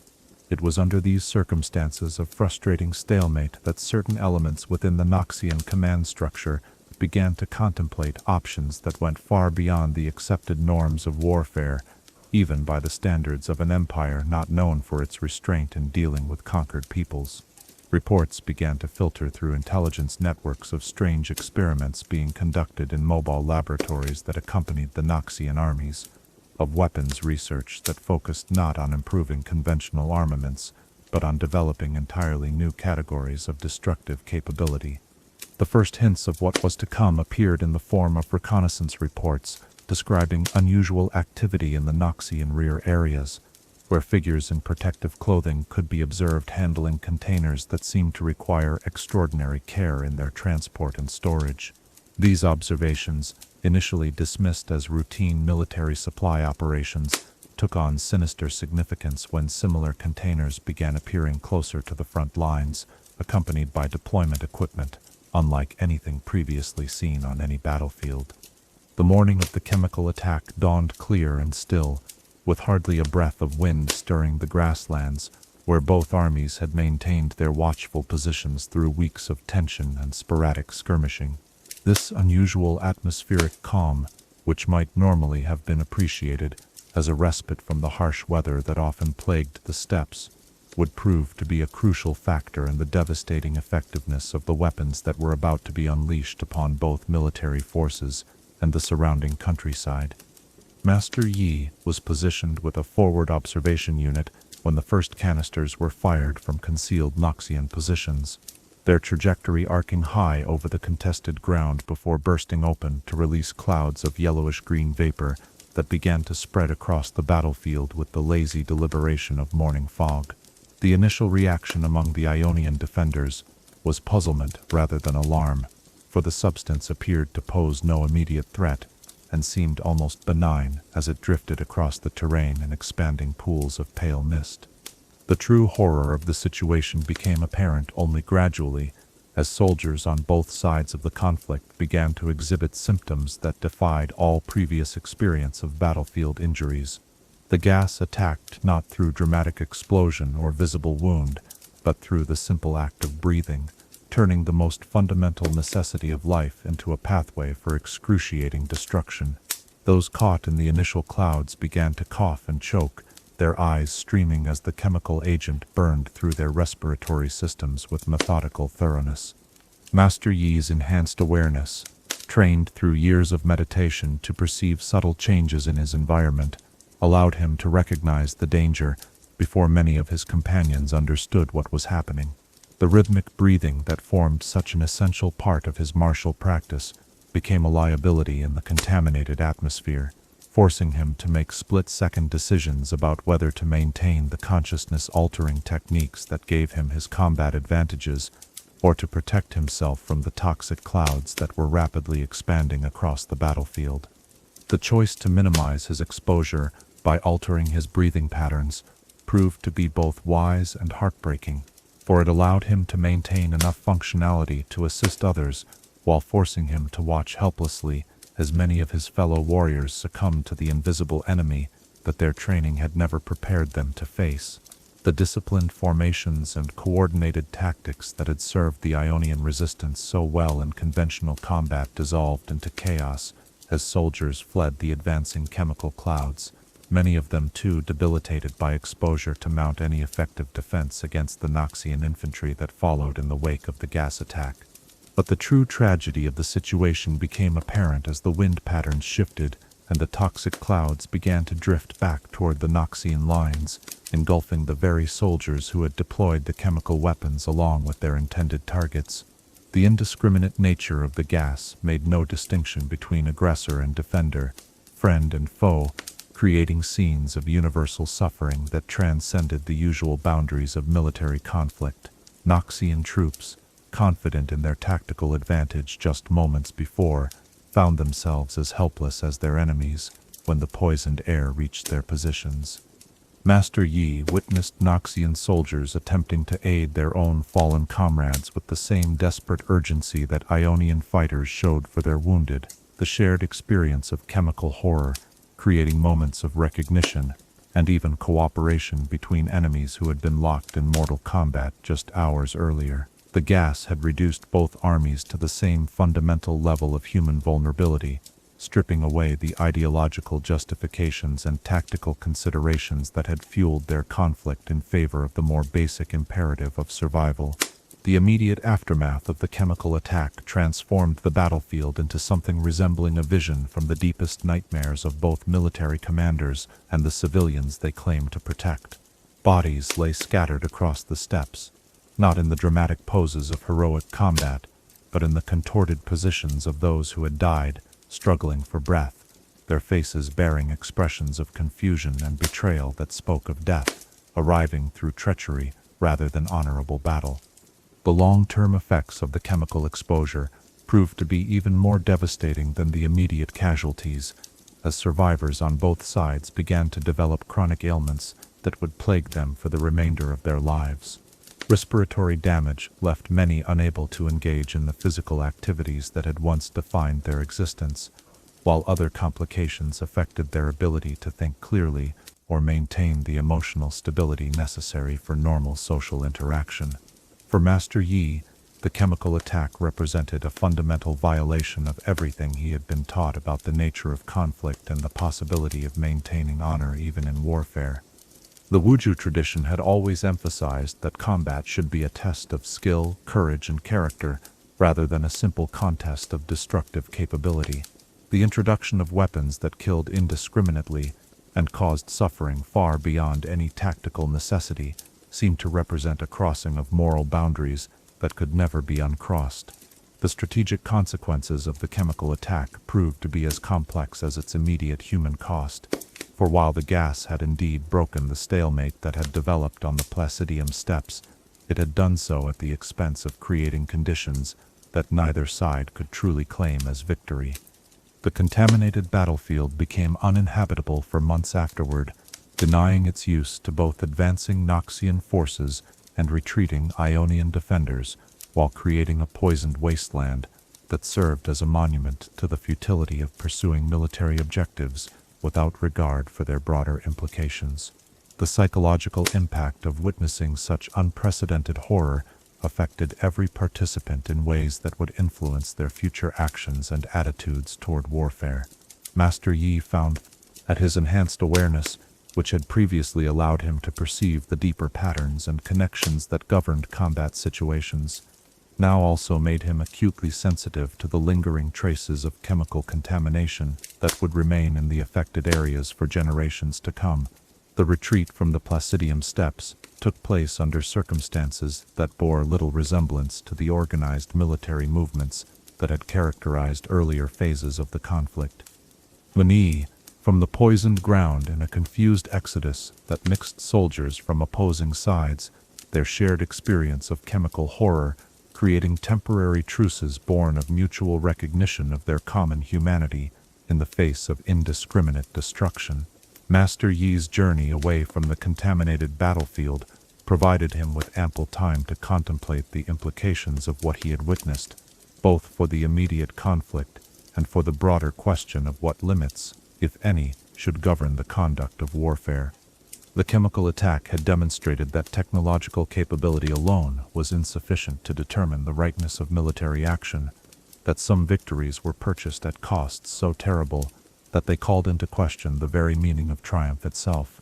The reports that began to filter back from other sectors of the front lines painted a picture of chemical weapons being deployed with increasing frequency as military commanders on both sides sought to gain decisive advantages through the application of ever more destructive technologies. The initial shock and moral outrage that had greeted the first gas attacks gradually gave way to a grim acceptance of chemical warfare as simply another tool in the arsenal of modern military conflict. Yet even as the strategic situation continued to deteriorate, Master Yi remained committed to the principles that had originally motivated his participation in the resistance, understanding that the introduction of chemical weapons made it even more important to maintain the moral and ethical standards that distinguished defenders from aggressors. The challenge was no longer simply to defeat the Noxian invasion, but to do so without becoming the kind of people who would employ such weapons themselves. The personal cost of this commitment became apparent as Master Yi began to receive reports from other sectors of the conflict, where Ionian forces, desperate to match Noxian capabilities, had begun to develop their own chemical weapons programs. The knowledge that his own people were prepared to cross the same moral boundaries that he found so abhorrent created internal conflicts that proved almost as devastating as the physical effects of chemical exposure. The question of whether to continue fighting under these changed circumstances occupied much of Master Yi's contemplation during the long retreat from the Placidium steppes. His enhanced abilities remained as effective as ever against conventional opponents, but the introduction of chemical weapons had created combat conditions where individual skill and spiritual discipline offered little protection against the indiscriminate destructiveness of modern warfare. As news continued to arrive of chemical attacks spreading throughout the theater of operations, Master Yi began to realize that the conflict was entering a phase where the very concepts of victory and defeat might lose their traditional meanings. The chemical weapons were transforming warfare into something that transcended normal military objectives, creating destruction so comprehensive that neither side could hope to achieve anything resembling their original goals. In the quiet hours of evening, as survivors from both armies tended their wounded in makeshift medical facilities that made no distinction between Noxian and Ionian casualties, Master Yi found himself contemplating the possibility that some conflicts might simply be too destructive to be won by anyone, that there might be situations where the only rational response was to seek ways of ending the fighting rather than continuing to pursue military victory through increasingly terrible means.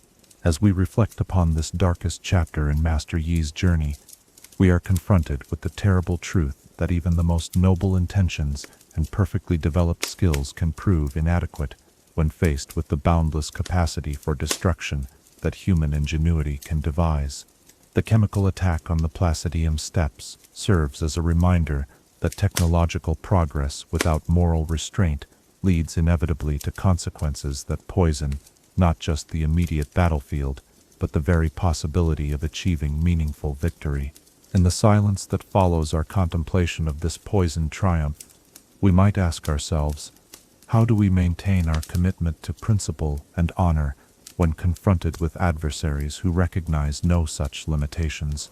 And what price are we willing to pay to ensure that our victories do not become indistinguishable from our defeats? Chapter 8. Alone, among the ruins. There exists a silence so profound that it seems to press against the soul with the weight of all that has been lost.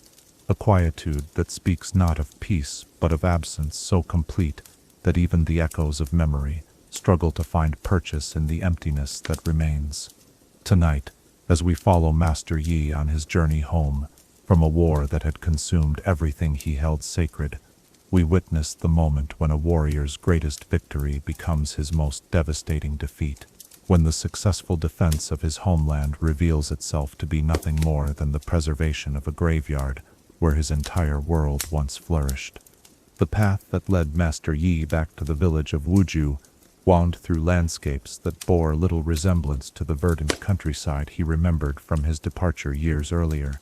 The chemical weapons that had poisoned the final battles of the war had left their mark upon the very earth itself, creating zones of barren devastation where nothing would grow for generations to come.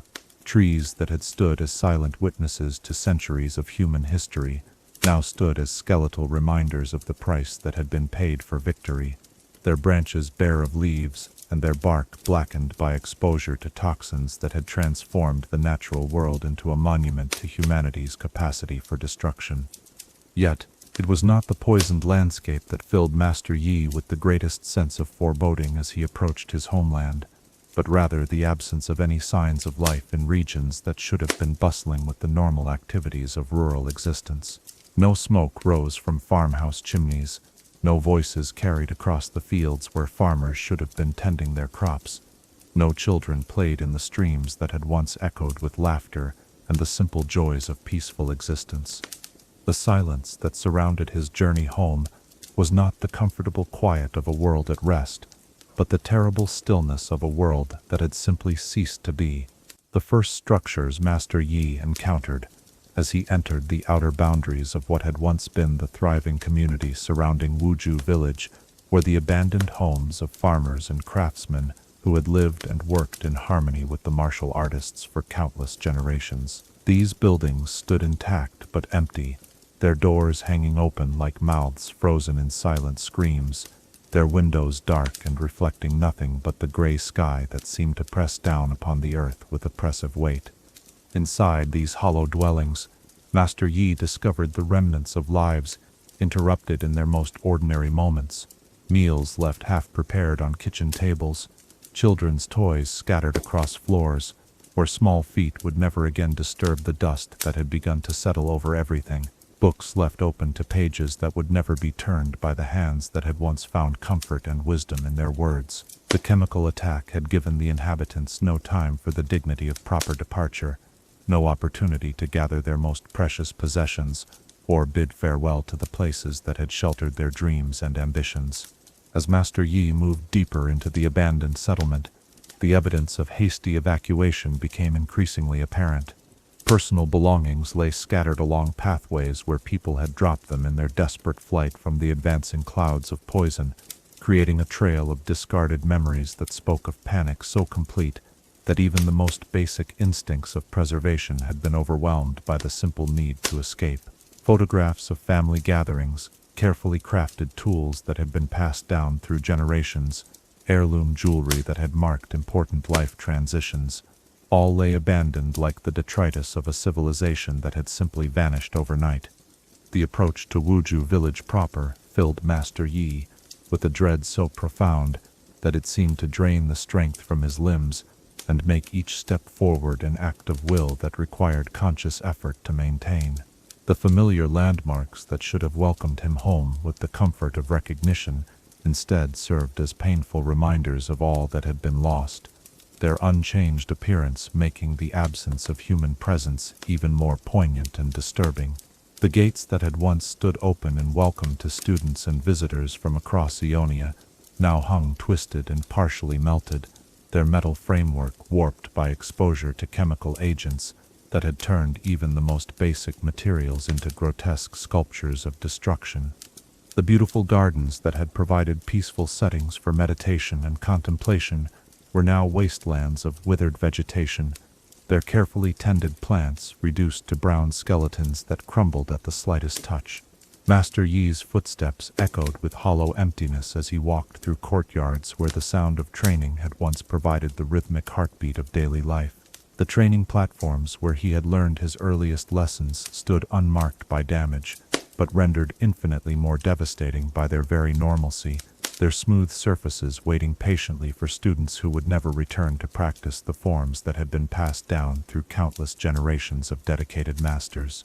The main training hall, that sacred space where the deepest mysteries of the Wuju tradition had been explored and transmitted, remained structurally intact, but felt like a tomb rather than a place of learning and growth. The weapons racks stood empty, their contents either taken by fleeing inhabitants or lost to scavengers who had arrived in the aftermath of the evacuation. The meditation cushions where students had learned to quiet their minds and connect with the deeper currents of existence lay scattered and torn, their fabric unable to contain the dreams and aspirations that had once found expression in this hallowed space. In the silence that filled these empty buildings, Master Yi could almost hear the echoes of voices that had once brought life and meaning to every corner of the village. The gentle corrections offered by patient teachers, the excited discussions of students discovering new aspects of their art, the quiet conversations that had extended late into evening hours as masters and pupils explored the philosophical implications of their physical practice.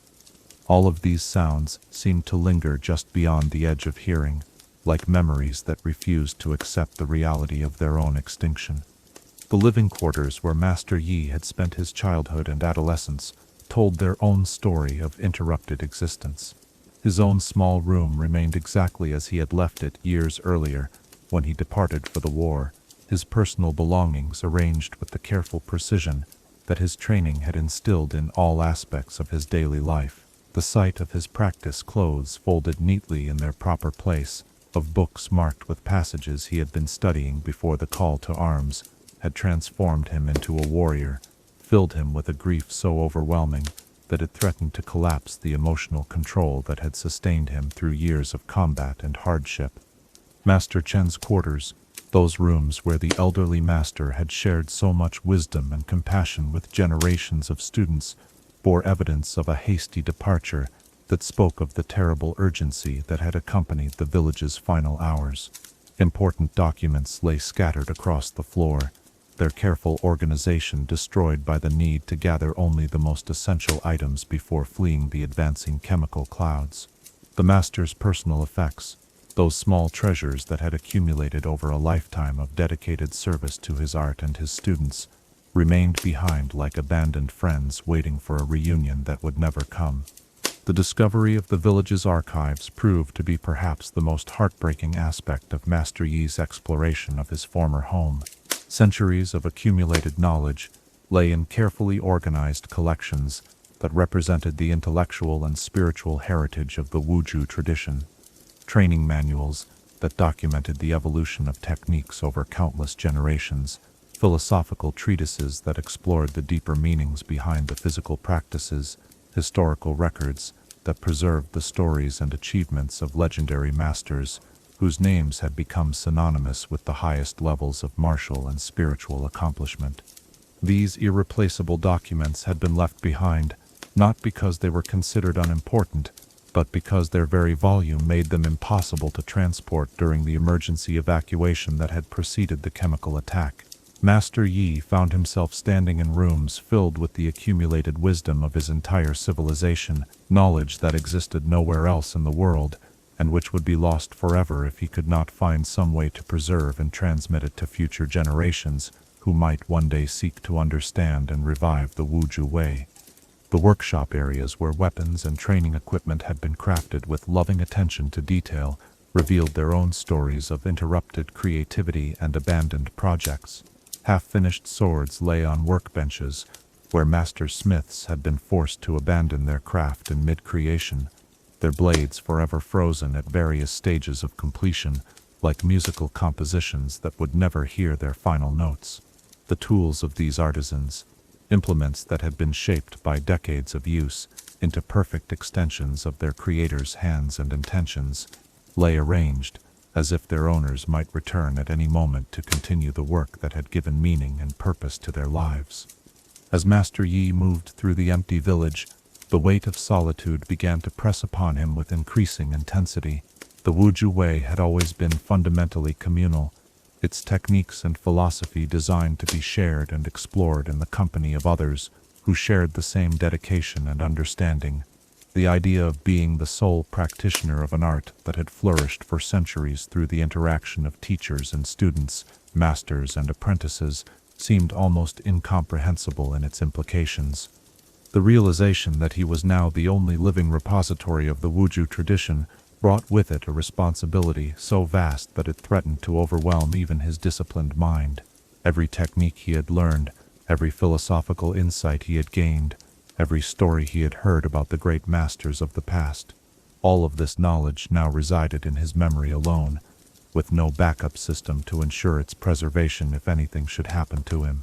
The practical implications of this solitude extended far beyond the preservation of knowledge into the realm of continued learning and development. The Wuju masters had always taught that growth came through interaction with others, that even the most accomplished practitioner could discover new insights and refinements through teaching and learning from fellow students. Master Yi now faced the prospect of continuing his development in complete isolation, without the benefit of correction, encouragement, or the fresh perspectives that had always been essential elements of the tradition. The emotional weight of his discoveries in the abandoned village began to manifest in physical symptoms that no amount of training had prepared him to handle. The breathing techniques that had sustained him through the horrors of chemical warfare now seemed inadequate to process the grief that threatened to overwhelm his carefully maintained equilibrium.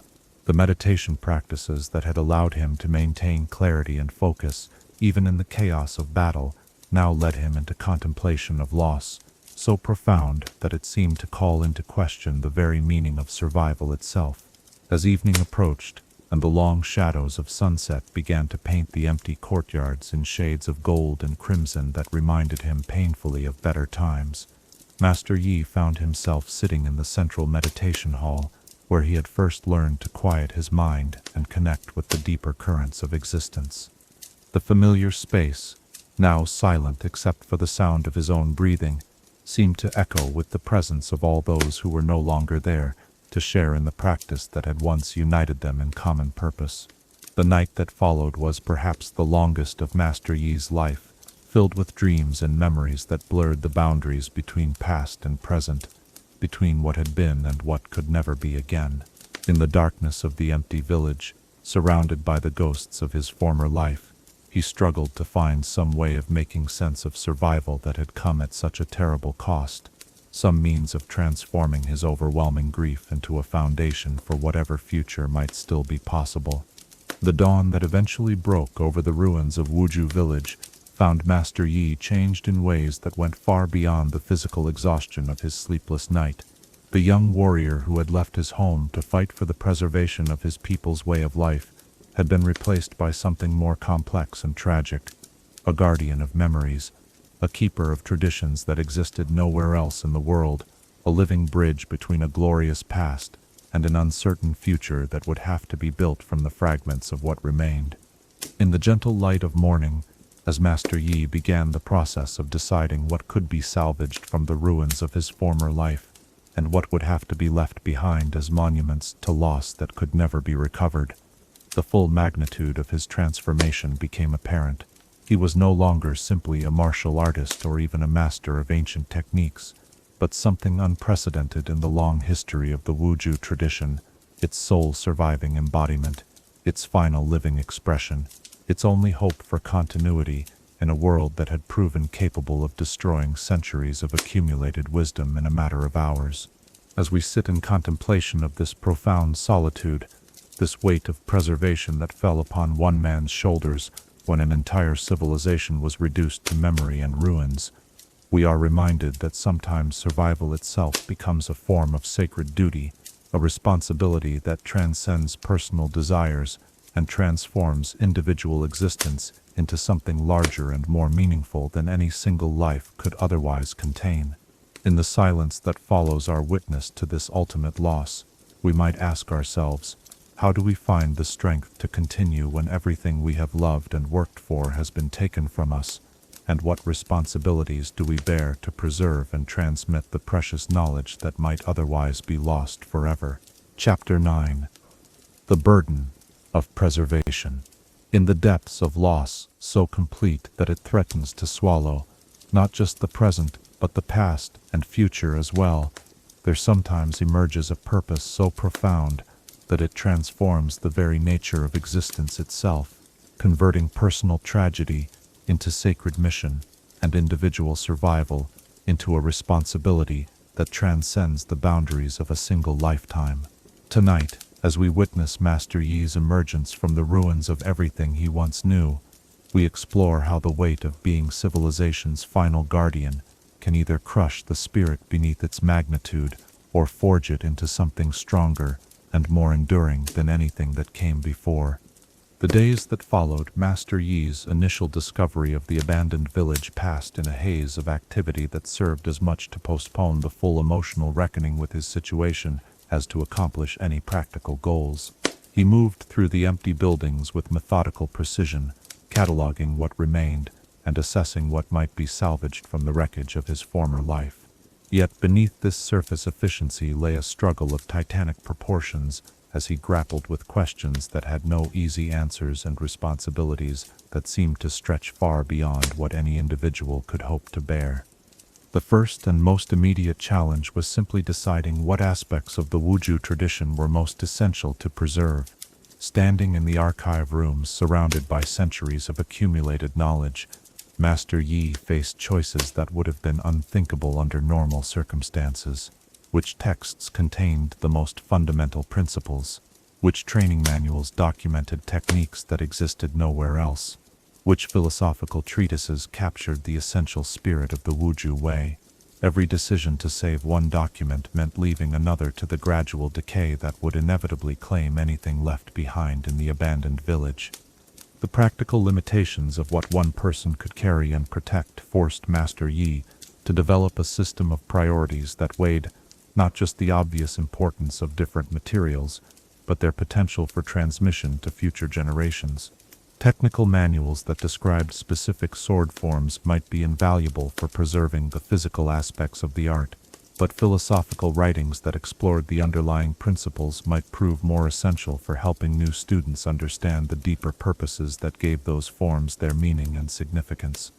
The process of selection revealed the interconnected nature of the Wuju tradition in ways that made every choice agonizing. A text on breathing techniques referenced meditation practices described in a separate volume, which in turn built upon philosophical foundations explained in yet another collection of writings. The masters who had created this vast repository of knowledge had never intended for it to be reduced to a few essential documents that could be carried by a single individual. They had assumed that the entire collection would remain intact and accessible to students who could explore its depths over many years of dedicated study. Master Yi found himself forced to become not just a curator, but an interpreter, trying to identify which aspects of the tradition were so fundamental that they could serve as seeds from which the entire art might eventually be reconstructed. This required him to think beyond his own understanding and consider what would be most useful to hypothetical future students who might encounter the Wuju way without the benefit of living teachers or established training institutions. The emotional toll of making these decisions proved to be almost unbearable. Each document left behind represented not just abstract knowledge but memories of specific lessons, conversations with beloved teachers, moments of breakthrough and understanding that had shaped his development as both a martial artist and a human being. The act of choosing what to preserve and what to abandon felt like a betrayal of everyone who had contributed to his education. a reduction of their life's work to whatever could fit into the traveling pack of a solitary wanderer. Yet even as Master Yi struggled with these impossible choices, he began to develop a deeper understanding of what it meant to be the guardian of a tradition rather than simply its practitioner. The role required him to think not just about his own needs and preferences, but about the long-term survival of the knowledge and values that define the Wuju way. He had to consider not just what would be useful to him personally, but what would provide the strongest foundation for rebuilding the tradition if the opportunity ever arose. The physical challenges of preservation proved to be as daunting as the intellectual and emotional ones. The documents and artifacts that Master Yi selected for preservation needed to be protected not just from the elements, but from the gradual degradation that would claim any organic materials over time. He spent weeks developing systems for wrapping and storing the most important texts, using techniques learned from the village's archivists, combined with innovations born of his current desperate circumstances. The weapons and training equipment that he chose to preserve presented their own unique challenges. The ceremonial blades that had been used in advanced training required constant maintenance to prevent rust and deterioration, while the practice weapons needed to be selected based on their potential utility for teaching future students, rather than their historical significance or sentimental value. Master Yi found himself creating a mobile arsenal that balanced practical functionality with symbolic importance, trying to preserve both the tools needed for training and the artifacts that embodied the deepest meanings of his tradition. The question of where to establish a base for his preservation efforts forced Master Yi to confront the reality that the village of Wuju could no longer serve as the center of his world. The chemical contamination that had driven away its inhabitants made Xday Banded residents dangerous, while the isolation that had once protected the community from outside interference now made it impractical as a place to search for new students or maintain connections with the broader world that might one day provide opportunities for revival. After much contemplation, Master Yi chose to establish a series of hidden sanctuaries scattered throughout the mountains of southern Ionia, places where he could store different portions of his preserved materials and where he could retreat for intensive training and study. This distribution strategy served multiple purposes. It reduced the risk of losing everything to a single disaster. It provided him with multiple secure locations for different types of activities, and it created a network of preserved sites that might one day serve as the foundation for a rebuilt Wuju community. The daily routine that Master Yi developed in his new role as guardian reflected the dual nature of his responsibilities. Part of each day was devoted to the continued practice and refinement of his own skills, not just to maintain his abilities, but to explore aspects of the tradition that he might not have fully understood during his formal training. The other portion was dedicated to the work of preservation itself, copying deteriorating documents, practicing techniques to ensure they remained fresh in his memory, and developing new teaching methods that could help him transmit knowledge effectively if he ever found suitable students. The solitary nature of this existence created challenges that went far beyond the obvious difficulties of loneliness and social isolation. The Wuju tradition had always emphasized the importance of interaction between teacher and student, the way that questions and challenges from learners helped masters deepen their own understanding and discover new applications for established principles. Without this dynamic exchange, Master Yi found himself having to serve simultaneously as teacher and student, constantly questioning his own assumptions and seeking new perspectives on familiar material. The development of mental exercises designed to compensate for the absence of training partners became a crucial aspect of Master Yi's adaptation to his new circumstances. He learned to visualize opponents with such clarity that he could practice complex sequences against imaginary adversaries who responded with realistic unpredictability. These mental sparring sessions required tremendous concentration and creativity, but they allowed him to continue developing his combat skills even without physical partners to test them against.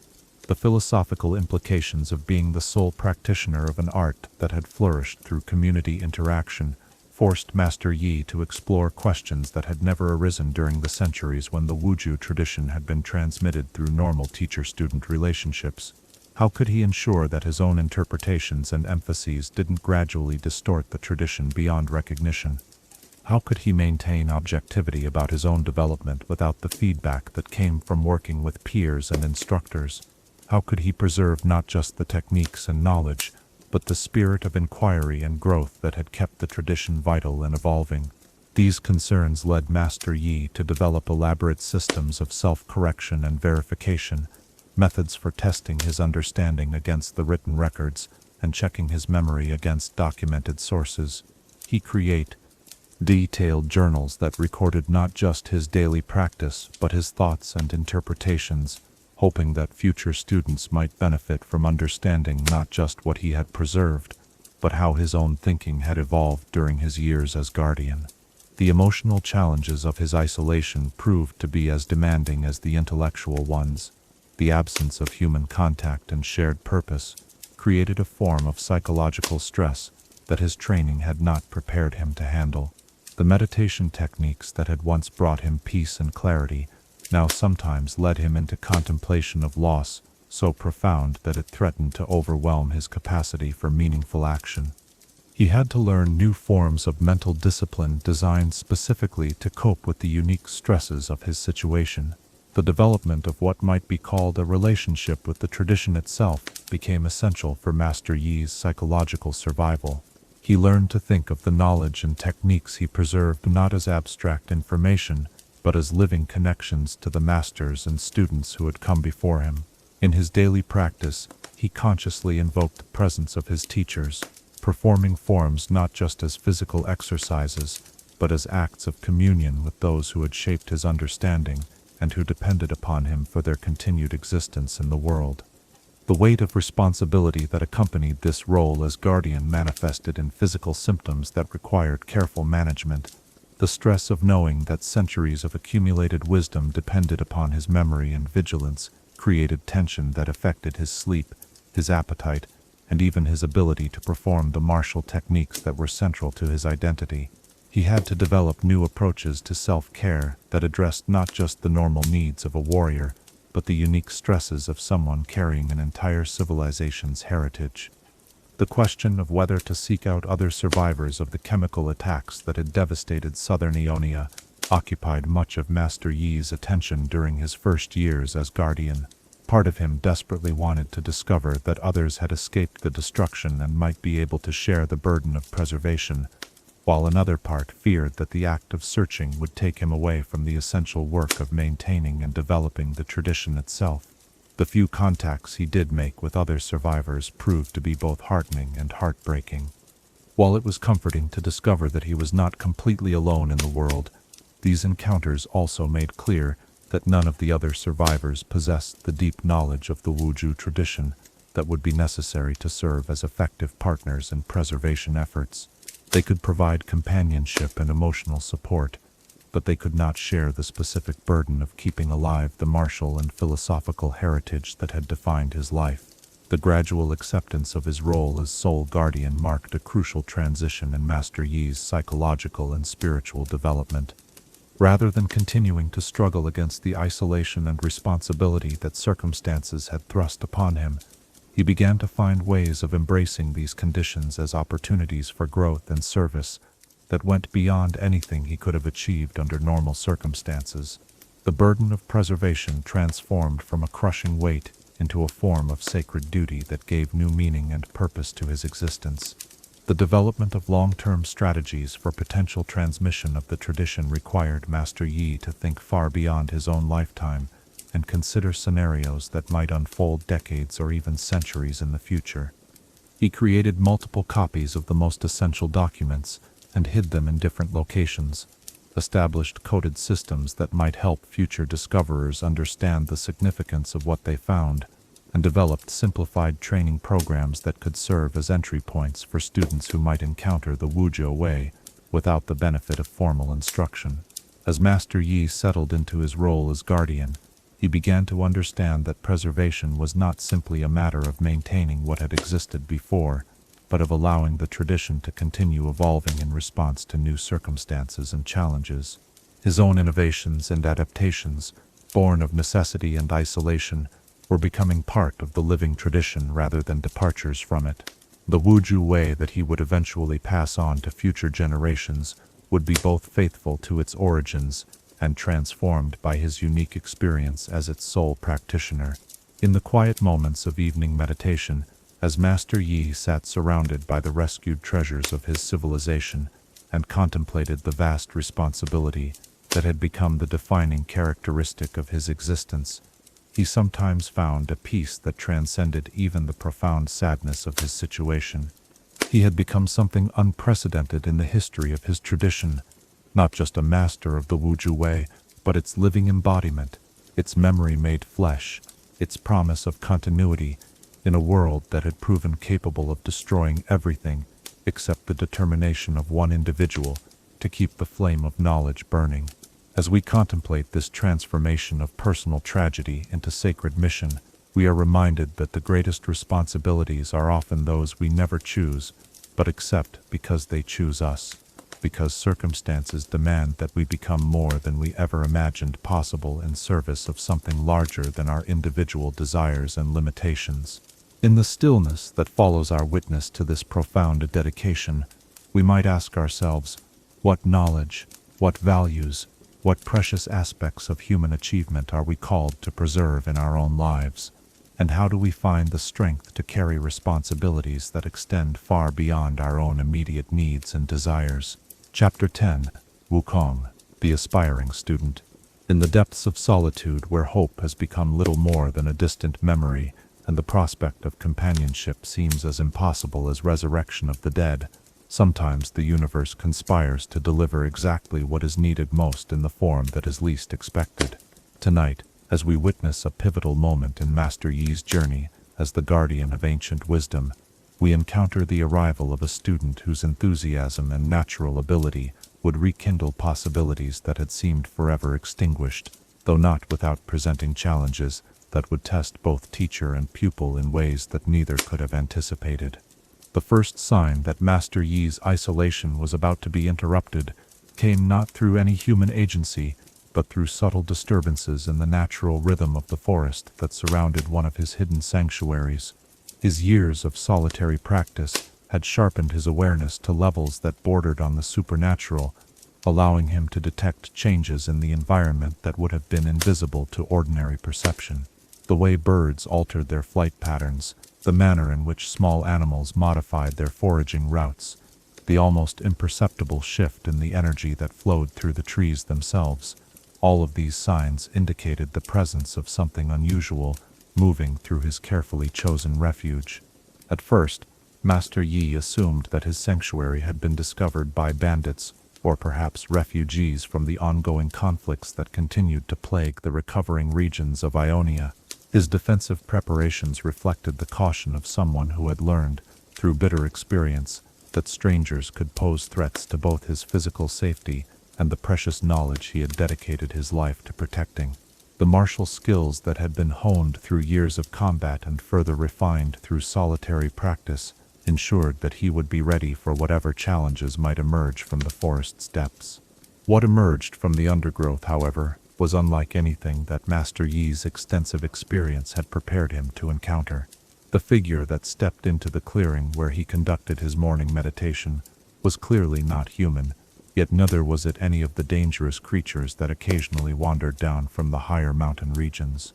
Instead, he found himself face to face with a young Vistayan, whose simian features and obvious youth were combined with an energy and curiosity that seemed to radiate from every aspect of his being. Wukong, for that was the name by which the newcomer introduced himself, possessed a natural exuberance that stood in stark contrast to the solemnity that had characterized Master Yi's existence for so many years. The young Vistayan's approach to their initial encounter revealed a personality that combined genuine respect for Master Yi's obvious skills with an irrepressible enthusiasm that refused to be dampened by the formal protocols that might normally govern such meetings. His questions came in rapid succession, each one revealing a depth of observation and understanding that belied his youthful appearance and informal manner. The circumstances that had led Wukong to seek out Master Yi proved to be as unusual as the student himself.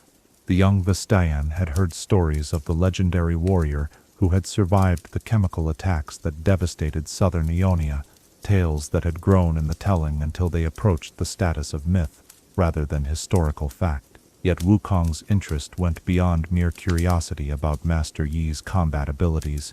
He had somehow learned about the existence of the Wuju tradition and had conceived an almost desperate desire to become part of that ancient lineage. The initial conversations between master and potential student revealed both the promise and the problems that such an arrangement might entail.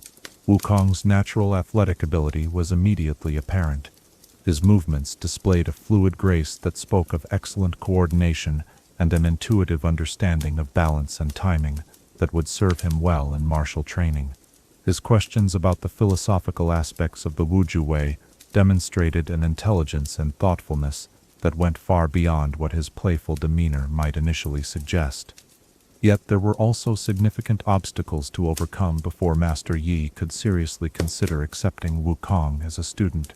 The young Vestayan's training in the traditional methods of his own people had instilled habits and approaches that would need to be carefully modified to accommodate the more disciplined and contemplative aspects of Wuju practice. His natural impulsiveness, while charming and energetic, would require substantial refinement before it could be channeled into the focused dedication that advanced martial training demanded. More problematically, Master Yi found himself questioning whether he was ready to take on the responsibility of teaching after so many years of solitary existence.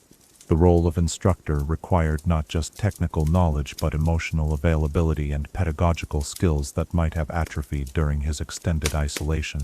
The prospect of opening himself to the kind of interpersonal connection that effective teaching demanded felt simultaneously appealing and terrifying to someone who had grown accustomed to the self-contained world of preservation and solitary practice. The decision process that led Master Yi to accept Wukong as his student proved to be as complex as any strategic challenge he had faced during his years of military service. On one hand, the opportunity to transmit the Wuju tradition to a willing and capable student represented exactly what he had hoped for during his darkest moments of doubt about the future of his heritage. On the other hand, the responsibility of teaching carried with it the risk of failure that could result in the permanent loss of knowledge that had survived so much already. The practical arrangements for Wukong's training required Master Yi to adapt the traditional Wuju curriculum to accommodate both his own limitations as a solitary teacher and his students' unique characteristics as a Vestayan. The structured progression that had worked so well in the village setting, with its multiple instructors and peer interactions, needed to be modified to function within the constraints of a one-on-one relationship conducted in isolation from any larger community of practitioners. The early stages of Wukong's training revealed both his remarkable natural abilities and the challenges that would need to be addressed before he could advance to more sophisticated aspects of the Wuju way. His physical coordination was extraordinary, allowing him to master basic movements and forms with a speed that impressed even Master Yi's experienced eye. His memory for complex sequences proved to be exceptional, and his ability to analyze and adapt techniques showed a level of martial intelligence that promised great things for his future development. However, the meditative aspects of Wuju training proved to be more challenging for Wukong's energetic nature. The long periods of stillness and introspection that formed such an essential foundation for advanced practice conflicted with his natural inclination toward constant motion and external engagement. Master Yi found himself developing new teaching methods that could help his student appreciate the value of contemplative practice without completely suppressing the vitality and enthusiasm that made him such a promising pupil. The relationship that developed between teacher and student proved to be transformative for both participants, though in ways that neither had initially anticipated. For Master Yi, the return to active teaching provided a sense of purpose and connection that he had not experienced since leaving his village years earlier. The challenge of adapting traditional methods to new circumstances forced him to examine his own understanding more deeply and to discover aspects of the Wuju way that had remained hidden during his solitary practice. For Wukong, Exposure to the disciplined approach of Wuju training provided structure and depth that his previous learning had lacked. The philosophical discussions that accompanied physical instruction opened his mind to ways of thinking about combat and existence that went far beyond the tactical considerations he had previously emphasized. The meditation practices, despite his initial resistance, gradually began to reveal their value as tools for enhancing both his martial abilities and his general understanding of himself and his place in the world. The daily routine that Master Yi established for Wukong's training reflected a careful balance between respecting traditional methods and adapting to current circumstances. Morning sessions began with meditation and breathing exercises designed to develop the mental discipline that would support all other aspects of their work together. These were followed by physical conditioning that built upon Wukong's natural abilities while addressing areas where improvement was needed. The afternoon hours were typically devoted to technical instruction in the basic forms and techniques that comprised the foundation of Wuju martial arts. Master Yi approached this teaching with the same methodical care that had characterized his preservation efforts, ensuring that each element was thoroughly understood before moving on to more complex material. His years of solitary practice had given him insights into the subtleties of these techniques that he might not have achieved under normal training conditions, and he was able to share these discoveries with his eager student. The evening sessions often focused on the weapons training that represented one of the most sophisticated aspects of the Wuju tradition. Wukong's natural affinity for staff-based weapons proved to be particularly promising, as his reach and leverage allowed him to employ techniques that would have been impossible for human practitioners. Master Yi found himself adapting traditional sword forms to accommodate his student's preferred weapon, creating new applications that honored the essential principles while taking advantage of Wukong's unique physical characteristics. The philosophical discussions that accompanied their training proved to be among the most rewarding aspects of the teaching relationship for Master Yi. Wukong's questions, often naive but always sincere, forced him to articulate concepts that he had previously taken for granted and to explore implications that he had never fully considered. The process of explaining the deeper meanings behind specific techniques and training methods helped Master Yi understand his own heritage more completely, while ensuring that these crucial insights would be preserved for future generations. The development of Wukong's character alongside his martial skills became one of Master Yi's primary concerns as their relationship deepened. The young Vistayan's natural goodness and enthusiasm provided an excellent foundation, but the responsibilities that came with mastery of the Wuju way required levels of emotional maturity and ethical development that could only be achieved through patient cultivation over many years of dedicated effort. The question of how much of the tradition's history and philosophy to share with his student created another set of challenges for Master Yi. The full story of Wuju village's destruction and Reed's own role as the sole guardian of ancient knowledge carried emotional weight that might overwhelm a young student, yet understanding this context was essential for appreciating the true significance of what they were working to preserve and transmit. The gradual revelation of these deeper truths proved to be a delicate process that required Master Yi to gauge his student's readiness for increasingly profound responsibilities. Wukong's growing understanding of what it meant to be connected to such an ancient and precious tradition brought with it a seriousness of purpose that balanced rather than diminished his natural enthusiasm. The realization that he was not just learning martial techniques, but helping to keep alive an entire civilization's heritage, transformed his approach to training and deepened his commitment to excellence. The technical progress that Wukong achieved under Master Yi's instruction exceeded even the most optimistic expectations that either teacher or student had harbored at the beginning of their relationship.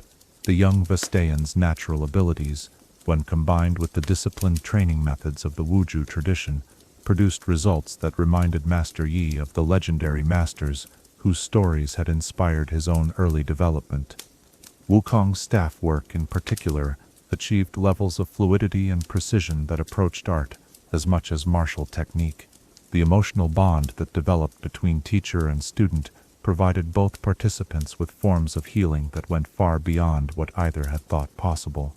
For Master Yi, The return to active teaching helped restore his connection to the living tradition rather than its preserved remnants, while for Wukong, the patient guidance and accumulated wisdom of his teacher provided a foundation for growth that his previous training had lacked. The question of Wukong's eventual status within the tradition created new challenges as his training progressed toward more advanced levels. The young Vastayan was clearly developing into a formidable martial artist, but the question of whether he could truly be considered a master of the Wuju way remained complex given the unusual circumstances of his education and the absence of the traditional community structures that had previously validated such achievements. The development of new traditions and protocols to address these unprecedented circumstances became another aspect of Master Yi's role as guardian of the ancient way. His decisions about how to adapt traditional practices to current realities would influence not just Wukong's development but the future evolution of the entire tradition, if it were eventually to be revived on a larger scale.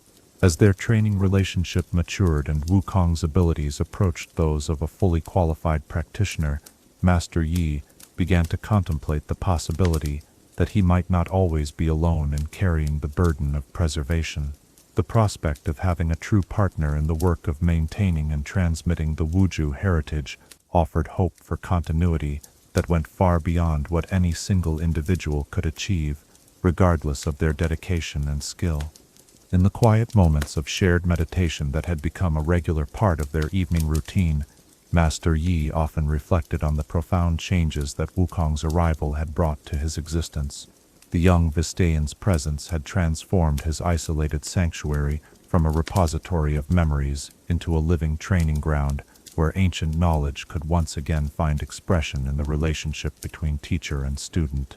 As we consider this remarkable partnership between the last master of an ancient tradition and the enthusiastic student who offered hope for its continuation, we are reminded that the most important knowledge is often that which lives in relationships rather than books, in the dynamic exchange between those who seek to learn and those who dedicate themselves to teaching. In the gentle silence that follows our witness to this renewal of purpose and possibility, we might ask ourselves, how do we recognize and nurture the students who appear in our own lives, and what responsibilities do we bear to pass on the knowledge and wisdom that we have been privileged to receive from those who came before us? Chapter 11.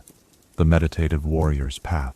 In the deepest valleys of the human spirit, where grief and purpose intertwine like ancient roots seeking sustenance in barren soil, there exists a form of spiritual alchemy that can transform even the most devastating loss into a foundation for transcendent peace. Tonight, as we explore the inner landscape of Master Yi's consciousness, we witness how a warrior's mind learned to find stillness at the center of chaos, how meditation became not merely a practice, but a way of being that allowed him to carry the weight of an entire civilization's memory, while maintaining the serenity necessary to honor what had been entrusted to his care.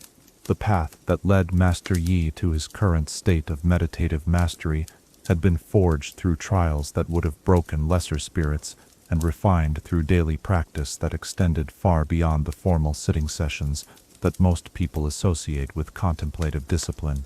His meditation was not an escape from the harsh realities of his existence, but a means of engaging with them so completely that even the most painful truths could be embraced without losing the essential peace that made continued service possible. The evolution of Master Yi's meditative practice began during those first terrible nights in the abandoned village of Wuju, when the silence that surrounded him seemed to echo with the voices of all who were no longer there to share in the traditions that had once given meaning to every aspect of daily life. In those early stages of his transformation from student to guardian, meditation had served primarily as a refuge from overwhelming grief, a technique for managing emotional pain that threatened to consume his capacity for rational thought and purposeful action.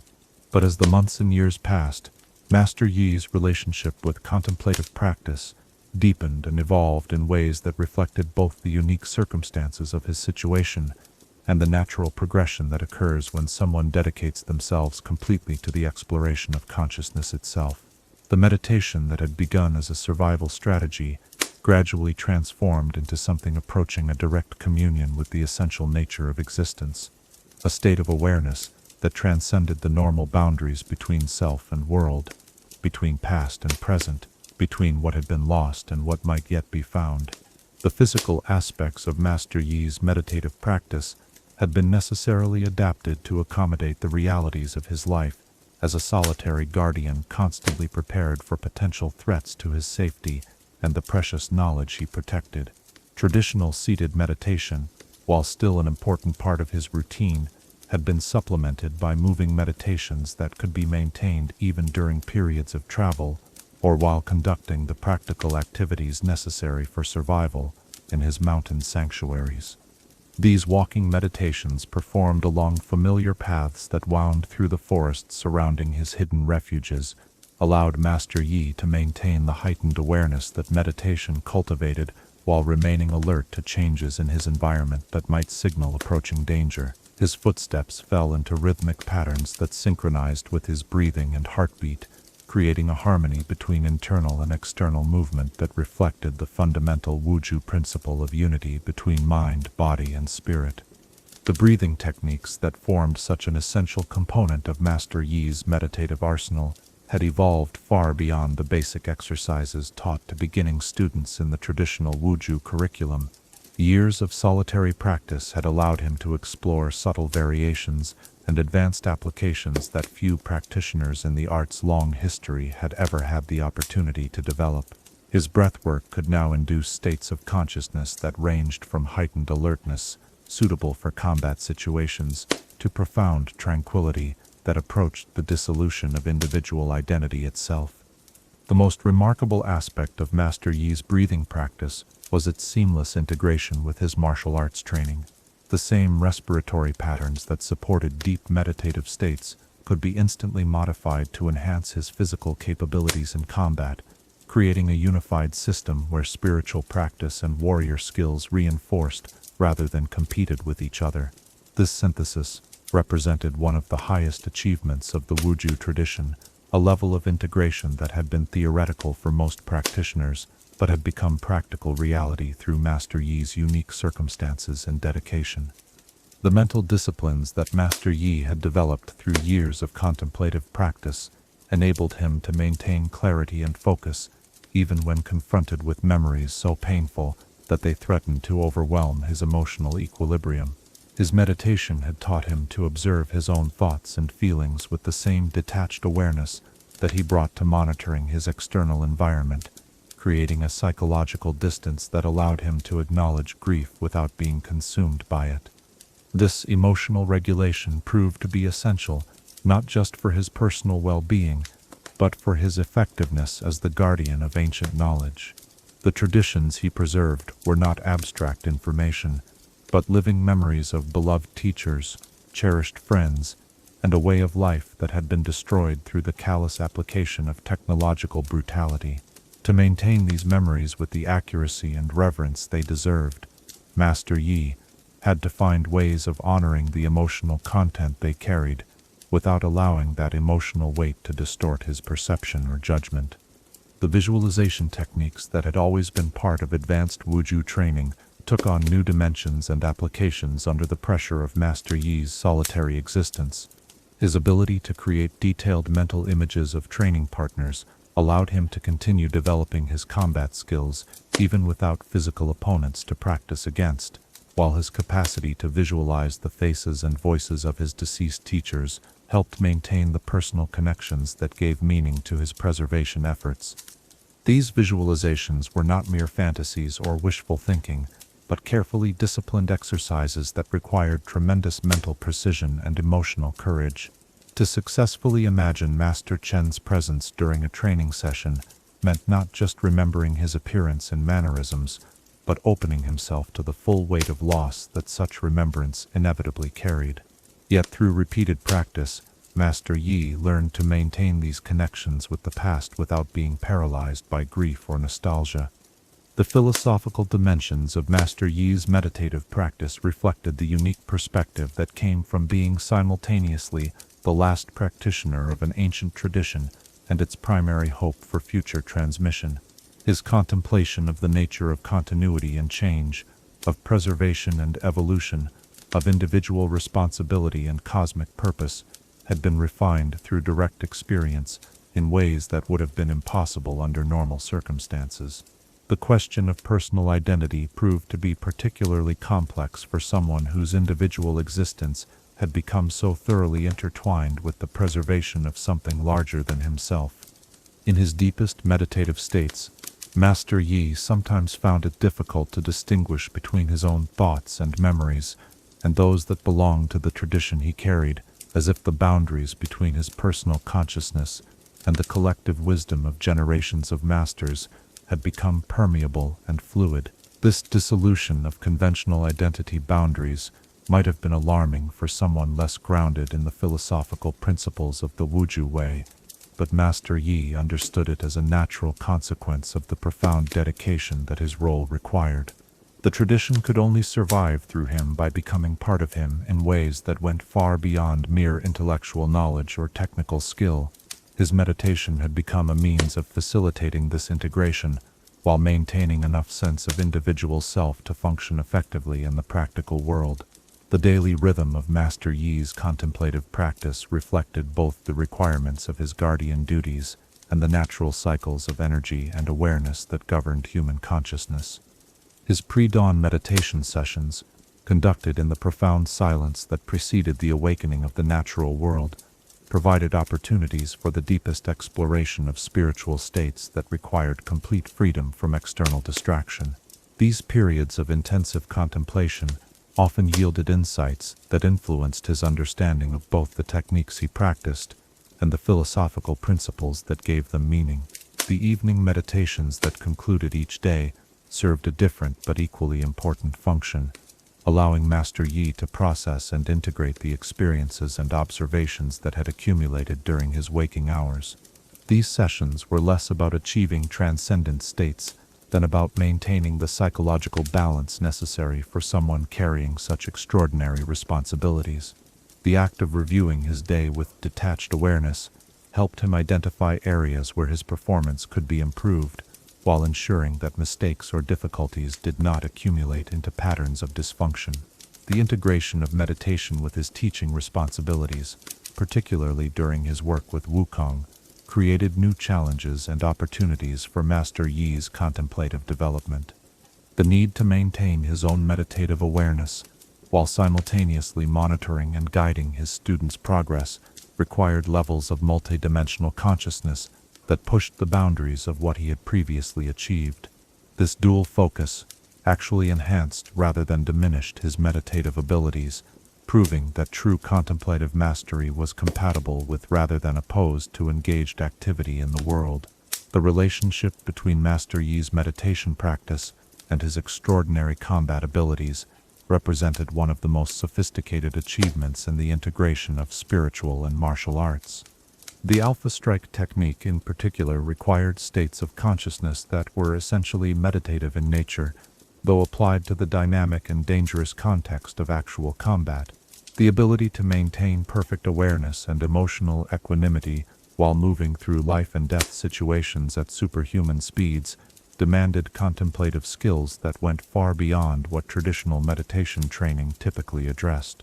The seasonal variations in Master Yi's meditative practice reflected both the practical requirements of living in natural settings and the deeper philosophical understanding that all aspects of existence followed cyclical patterns of expansion and contraction, activity and rest, manifestation and dissolution. His winter meditations, conducted in mountain sanctuaries where snow and ice created environments of profound silence and stillness, allowed for particularly deep exploration of the most subtle states of consciousness. Summer practice, by contrast, was often integrated with more active pursuits, as the warmer weather facilitated travel and the maintenance activities necessary for preserving his scattered repositories of knowledge. The question of whether his meditative achievements could be transmitted to future students occupied much of Master Yi's contemplation during his work with Wukong and his preparations for potentially training other practitioners.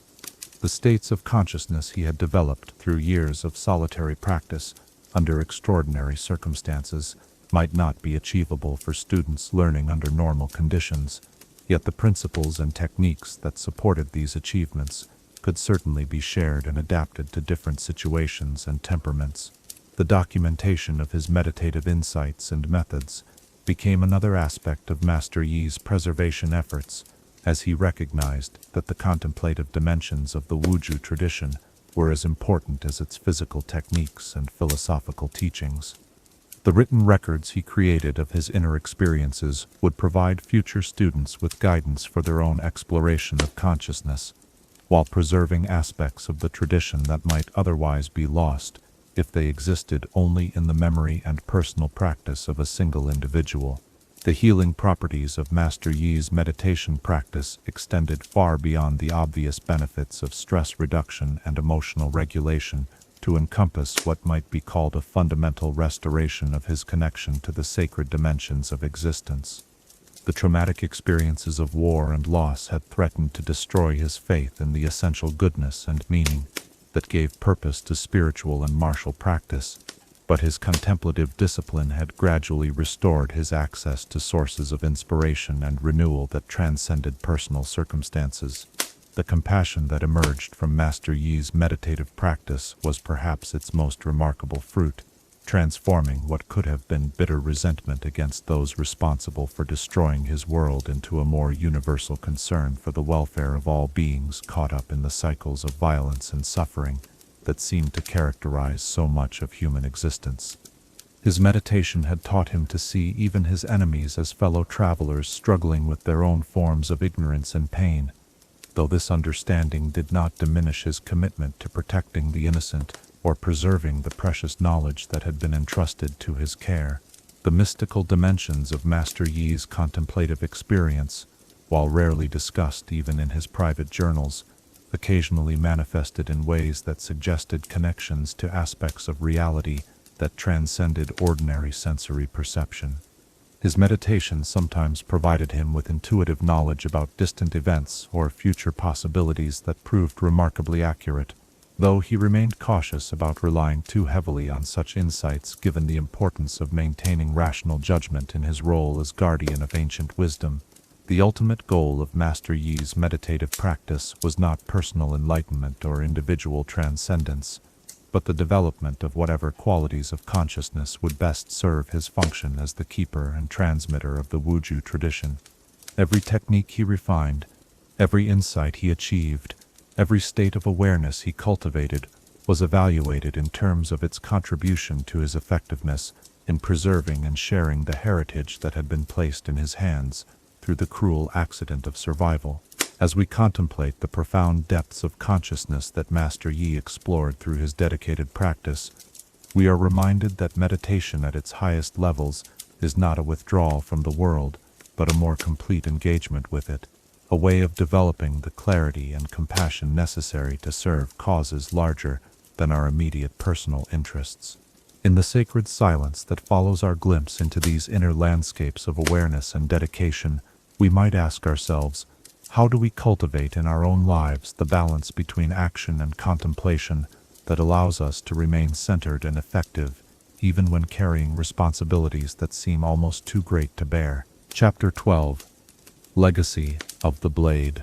In the final analysis of any life dedicated to the preservation of something greater than itself, there comes a moment of profound reckoning when the weight of accumulated choices, sacrifices, and achievements crystallizes into a legacy that will outlive the individual who forged it through years of unwavering dedication. Tonight, as we bring our journey with Master Yi to its contemplative conclusion, we witness how the blade he carries has become more than a pawn, more than a tool, more even than a symbol. It has transformed into a living bridge between past and future, a tangible embodiment of hope that what has been preserved through such tremendous cost might one day flourish again in ways that honor both its ancient origins and its potential for continued evolution. The sword that Master Yi now wields in his role as the last guardian of the Wuju tradition bears within its steel the accumulated history of everyone who came before him. every master who contributed to its forging, every student who learned to respect the responsibility that comes with such a weapon, every moment of triumph and tragedy that has shaped the path from the tradition's glorious past to its uncertain future. When he draws this blade, he does so not merely with his own strength, but with the combined will of generations who believed that some things are worth preserving regardless of the personal cost required to maintain them. The craftsmanship evident in every aspect of the weapon speaks to standards of excellence that were achieved, not through haste or expedience, but through the patient application of skills refined over lifetimes of dedicated practice. The metal itself was folded and refolded countless times during its creation, each iteration removing impurities, while increasing both strength and flexibility in a process that mirrored the spiritual development of the warriors who would eventually wield it. The balance between hardness and resilience that characterizes the finest blades reflects the same qualities that Master Yi has been forced to cultivate within himself. The ability to remain unbreakable when facing the forces that would destroy what he protects while maintaining enough flexibility to adapt to circumstances that no previous generation could have anticipated. The edge that Master Yi maintains on his blade, through daily care and attention, represents more than mere weapon maintenance. It serves as a meditation on the necessity of constant vigilance and improvement that defines his existence as the tradition's guardian. Each stroke of the whetstone is a recommitment to the standards of excellence that his teachers upheld. Each moment spent in this seemingly mundane activity, a connection to the countless practitioners who performed the same ritual in preparation for their own roles in preserving and transmitting the ancient way. The handle of the sword, worn smooth by generations of hands that gripped it in training and combat, carries within its curves and texture the physical memory of everyone who came before. When Master Yi's fingers close around this familiar surface, he joins an unbroken chain of connection that stretches back to the tradition's earliest days and forward into whatever future might yet emerge from his current efforts. The weapon becomes a conduit through which the accumulated experience and wisdom of the past can flow into present action, transforming individual technique into something that partakes of collective mastery. The scabbard that protects the blade when it is not in active use bears inscriptions in the ancient script of Wuju village, characters that record not just the names of previous owners, but philosophical principles that governed their understanding of what it meant to carry such a weapon. These teachings, etched into metal and wood with the same care that went into the sword's creation, serve as constant reminders of the ethical framework that must guide anyone who would claim mastery of the deadly arts. The blade may give its wielder the power to take life, but the inscriptions ensure that this power is always exercised within the constraints of honor, justice, and compassion that defined the Wuju way. The techniques that Master Yi employs with his sword represent the culmination of centuries of innovation and refinement, each movement and application having been tested through countless generations of practice and combat. Yet his mastery goes beyond mere repetition of established forms to encompass the kind of creative adaptation that allows ancient principles to find expression in new circumstances. His Alpha Strike technique, while rooted in traditional Wuju philosophy, represents an evolution of the art that could only have emerged through the unique pressures and opportunities of his particular situation. The relationship between Master Yi and his weapon transcends the usual boundaries between tool and user to approach something like a partnership between equals. The blade seems to anticipate his intentions, moving with a fluidity that suggests conscious cooperation rather than mere mechanical response to his commands. This harmony between warrior and weapon reflects the deepest teachings of the Wuju tradition, which held that true mastery could only be achieved when the artificial distinctions between self and other, internal and external, intention and action dissolved into perfect unity of purpose and execution. The symbolic weight that Master Yi's blade carries extends far beyond its role as a martial implement to encompass its function as the final tangible link to a civilization that exists now only in memory and preserved knowledge. When future students encounter this weapon, they will be touching something that was present during the tradition's golden age, an artifact that witnessed the teaching and learning that took place in the courtyards of Wuju village, a piece of steel that survived the destruction that claimed everything else from that world. The question of what will happen to the blade after Master Yi's own life comes to an end occupies much of his contemplation during the quiet hours when he tends to its maintenance and reflects on the broader implications of his guardianship. The weapon must outlive its current wielder if the tradition is to have any hope of resurrection, yet ensuring its survival requires careful planning and the establishment of protocols that will govern its transfer to worthy successors when the time comes. The training that Master Yi provides to Wukong includes not just technical instruction in sword work, but education in the deeper significance of the weapons they use and the responsibilities that come with mastering them. The young Vastaean's initial enthusiasm for the more dramatic aspects of martial combat has gradually given way to a more mature understanding of the ethical dimensions that distinguish a true warrior from a mere fighter. His growing appreciation for the sacred nature of the blade he will one day carry represents one of the most important aspects of his development as a potential guardian of the tradition. The preservation protocols that Master Yi has established for his weapon reflect the same careful attention to detail that characterizes all aspects of his guardianship duties. The sword is cleaned and oiled according to ancient formulas that prevent corrosion while maintaining the spiritual as well as physical properties that make it effective. The scabbard is treated with compounds that protect both the weapon and its inscriptions from the environmental hazards that threaten all organic materials over time. Even the wrappings used to transport the blade during travel have been chosen for their ability to provide protection while allowing the weapon to remain accessible if circumstances require its immediate use. The combat applications of Master Yi's sword work have been refined through years of practice that combined traditional forms with innovations born of his unique circumstances and requirements. His ability to employ the weapon effectively while moving at the superhuman speeds required for the Alpha Strike technique demanded modifications to conventional sword work that pushed the boundaries of what had previously been considered possible. These adaptations, while maintaining fidelity to the essential principles of Wuju combat, represent genuine contributions to the evolution of the art that will benefit future practitioners who study his methods. The meditative aspects of Master Yi's sword practice reflect the integration of contemplative discipline with martial training that characterized the highest levels of Wuju achievement. His daily forms are performed not just as physical exercise or technical rehearsal, but as moving meditations that connect him to the deeper spiritual currents that give meaning to the preservation of martial knowledge. The blade becomes a focal point for awareness that extends beyond the immediate physical movements to encompass the entire ecosystem of tradition, memory, and aspiration that defines his existence as guardian.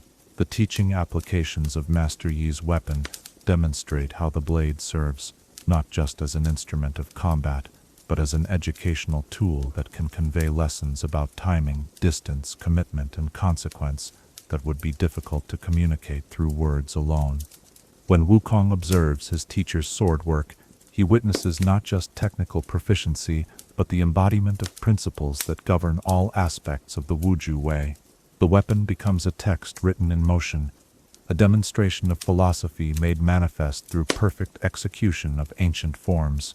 The ritual dimensions of Master Yi's relationship with his blade reflect the sacred nature of his role as keeper of traditions that once sanctified every aspect of daily life in Wuju village.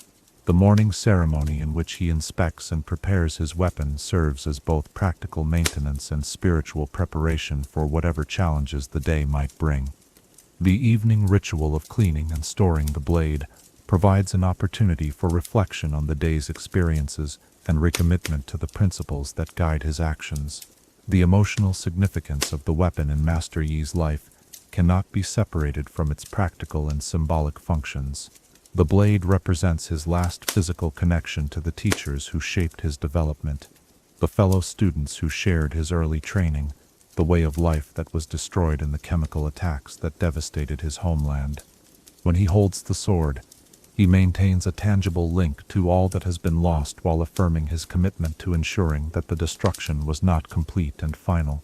The legacy that Master Yi's blade will carry into the future depends not just on its physical preservation, but on the transmission of the knowledge and values that give it meaning. The weapon alone, no matter how perfectly maintained, cannot resurrect the Wuju tradition. That resurrection requires students who understand not just how to use the blade, but why its proper use matters, what principles should govern its employment, what responsibilities come with mastering its techniques. The documentation that Master Yi has created regarding his weapon includes not just technical specifications and maintenance procedures, but philosophical reflections on the relationship between warrior and weapon that will help future students understand the deeper dimensions of their training. These written records serve as companion texts to the physical artifact, providing context and meaning that transform a mere tool into a gateway for understanding an entire way of life. The hope that Master Yi invests in his blade extends beyond his own lifetime to encompass visions of future practitioners who will carry forward the work of preservation and transmission that has defined his adult existence. The weapon represents his faith that the knowledge and values he has protected will eventually find new expression in circumstances he cannot predict or control, that the tradition will adapt and evolve while maintaining its essential character and purpose. The testing that Master Yi's blade has undergone through years of combat and training has proven its worthiness to serve as the foundation for whatever revival of the Wuju tradition might eventually emerge.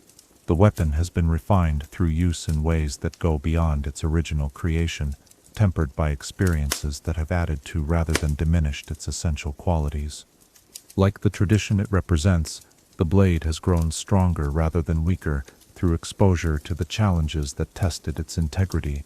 The final responsibility that Master Yi bears regarding his weapon involves ensuring that it will be discovered and recognized by worthy successors when the time comes for his guardianship to end. The protocols he has established for this eventuality reflect both practical considerations and spiritual beliefs about the ways in which meaningful knowledge finds those who are ready to receive and employ it responsibly. As our contemplation of Master Yi's journey draws to its close, we see in his relationship with his blade a perfect metaphor for the way that individual dedication can preserve and transmit values that transcend any single lifetime. The sword that he carries has become a bridge between what was lost and what might yet be found, between ancient wisdom and future possibility, between the grief of ending and the hope of renewal. In the profound silence that follows our witness to this legacy of eel and spirit, we are invited to consider our own role in preserving and transmitting whatever precious knowledge and values have been entrusted to our care. Recognizing that the most important inheritance we can leave to future generations is not material wealth, but the wisdom, skills, and principles that can help them create lives of meaning and purpose. As Master Yi continues his eternal vigil, blade in hand and tradition in heart, we might ask ourselves, what knowledge are we called to preserve in our own lives? What wisdom are we responsible for transmitting to those who will come after us? And how do we ensure that the most valuable aspects of human achievement survive and flourish even when the circumstances that created them have passed away forever?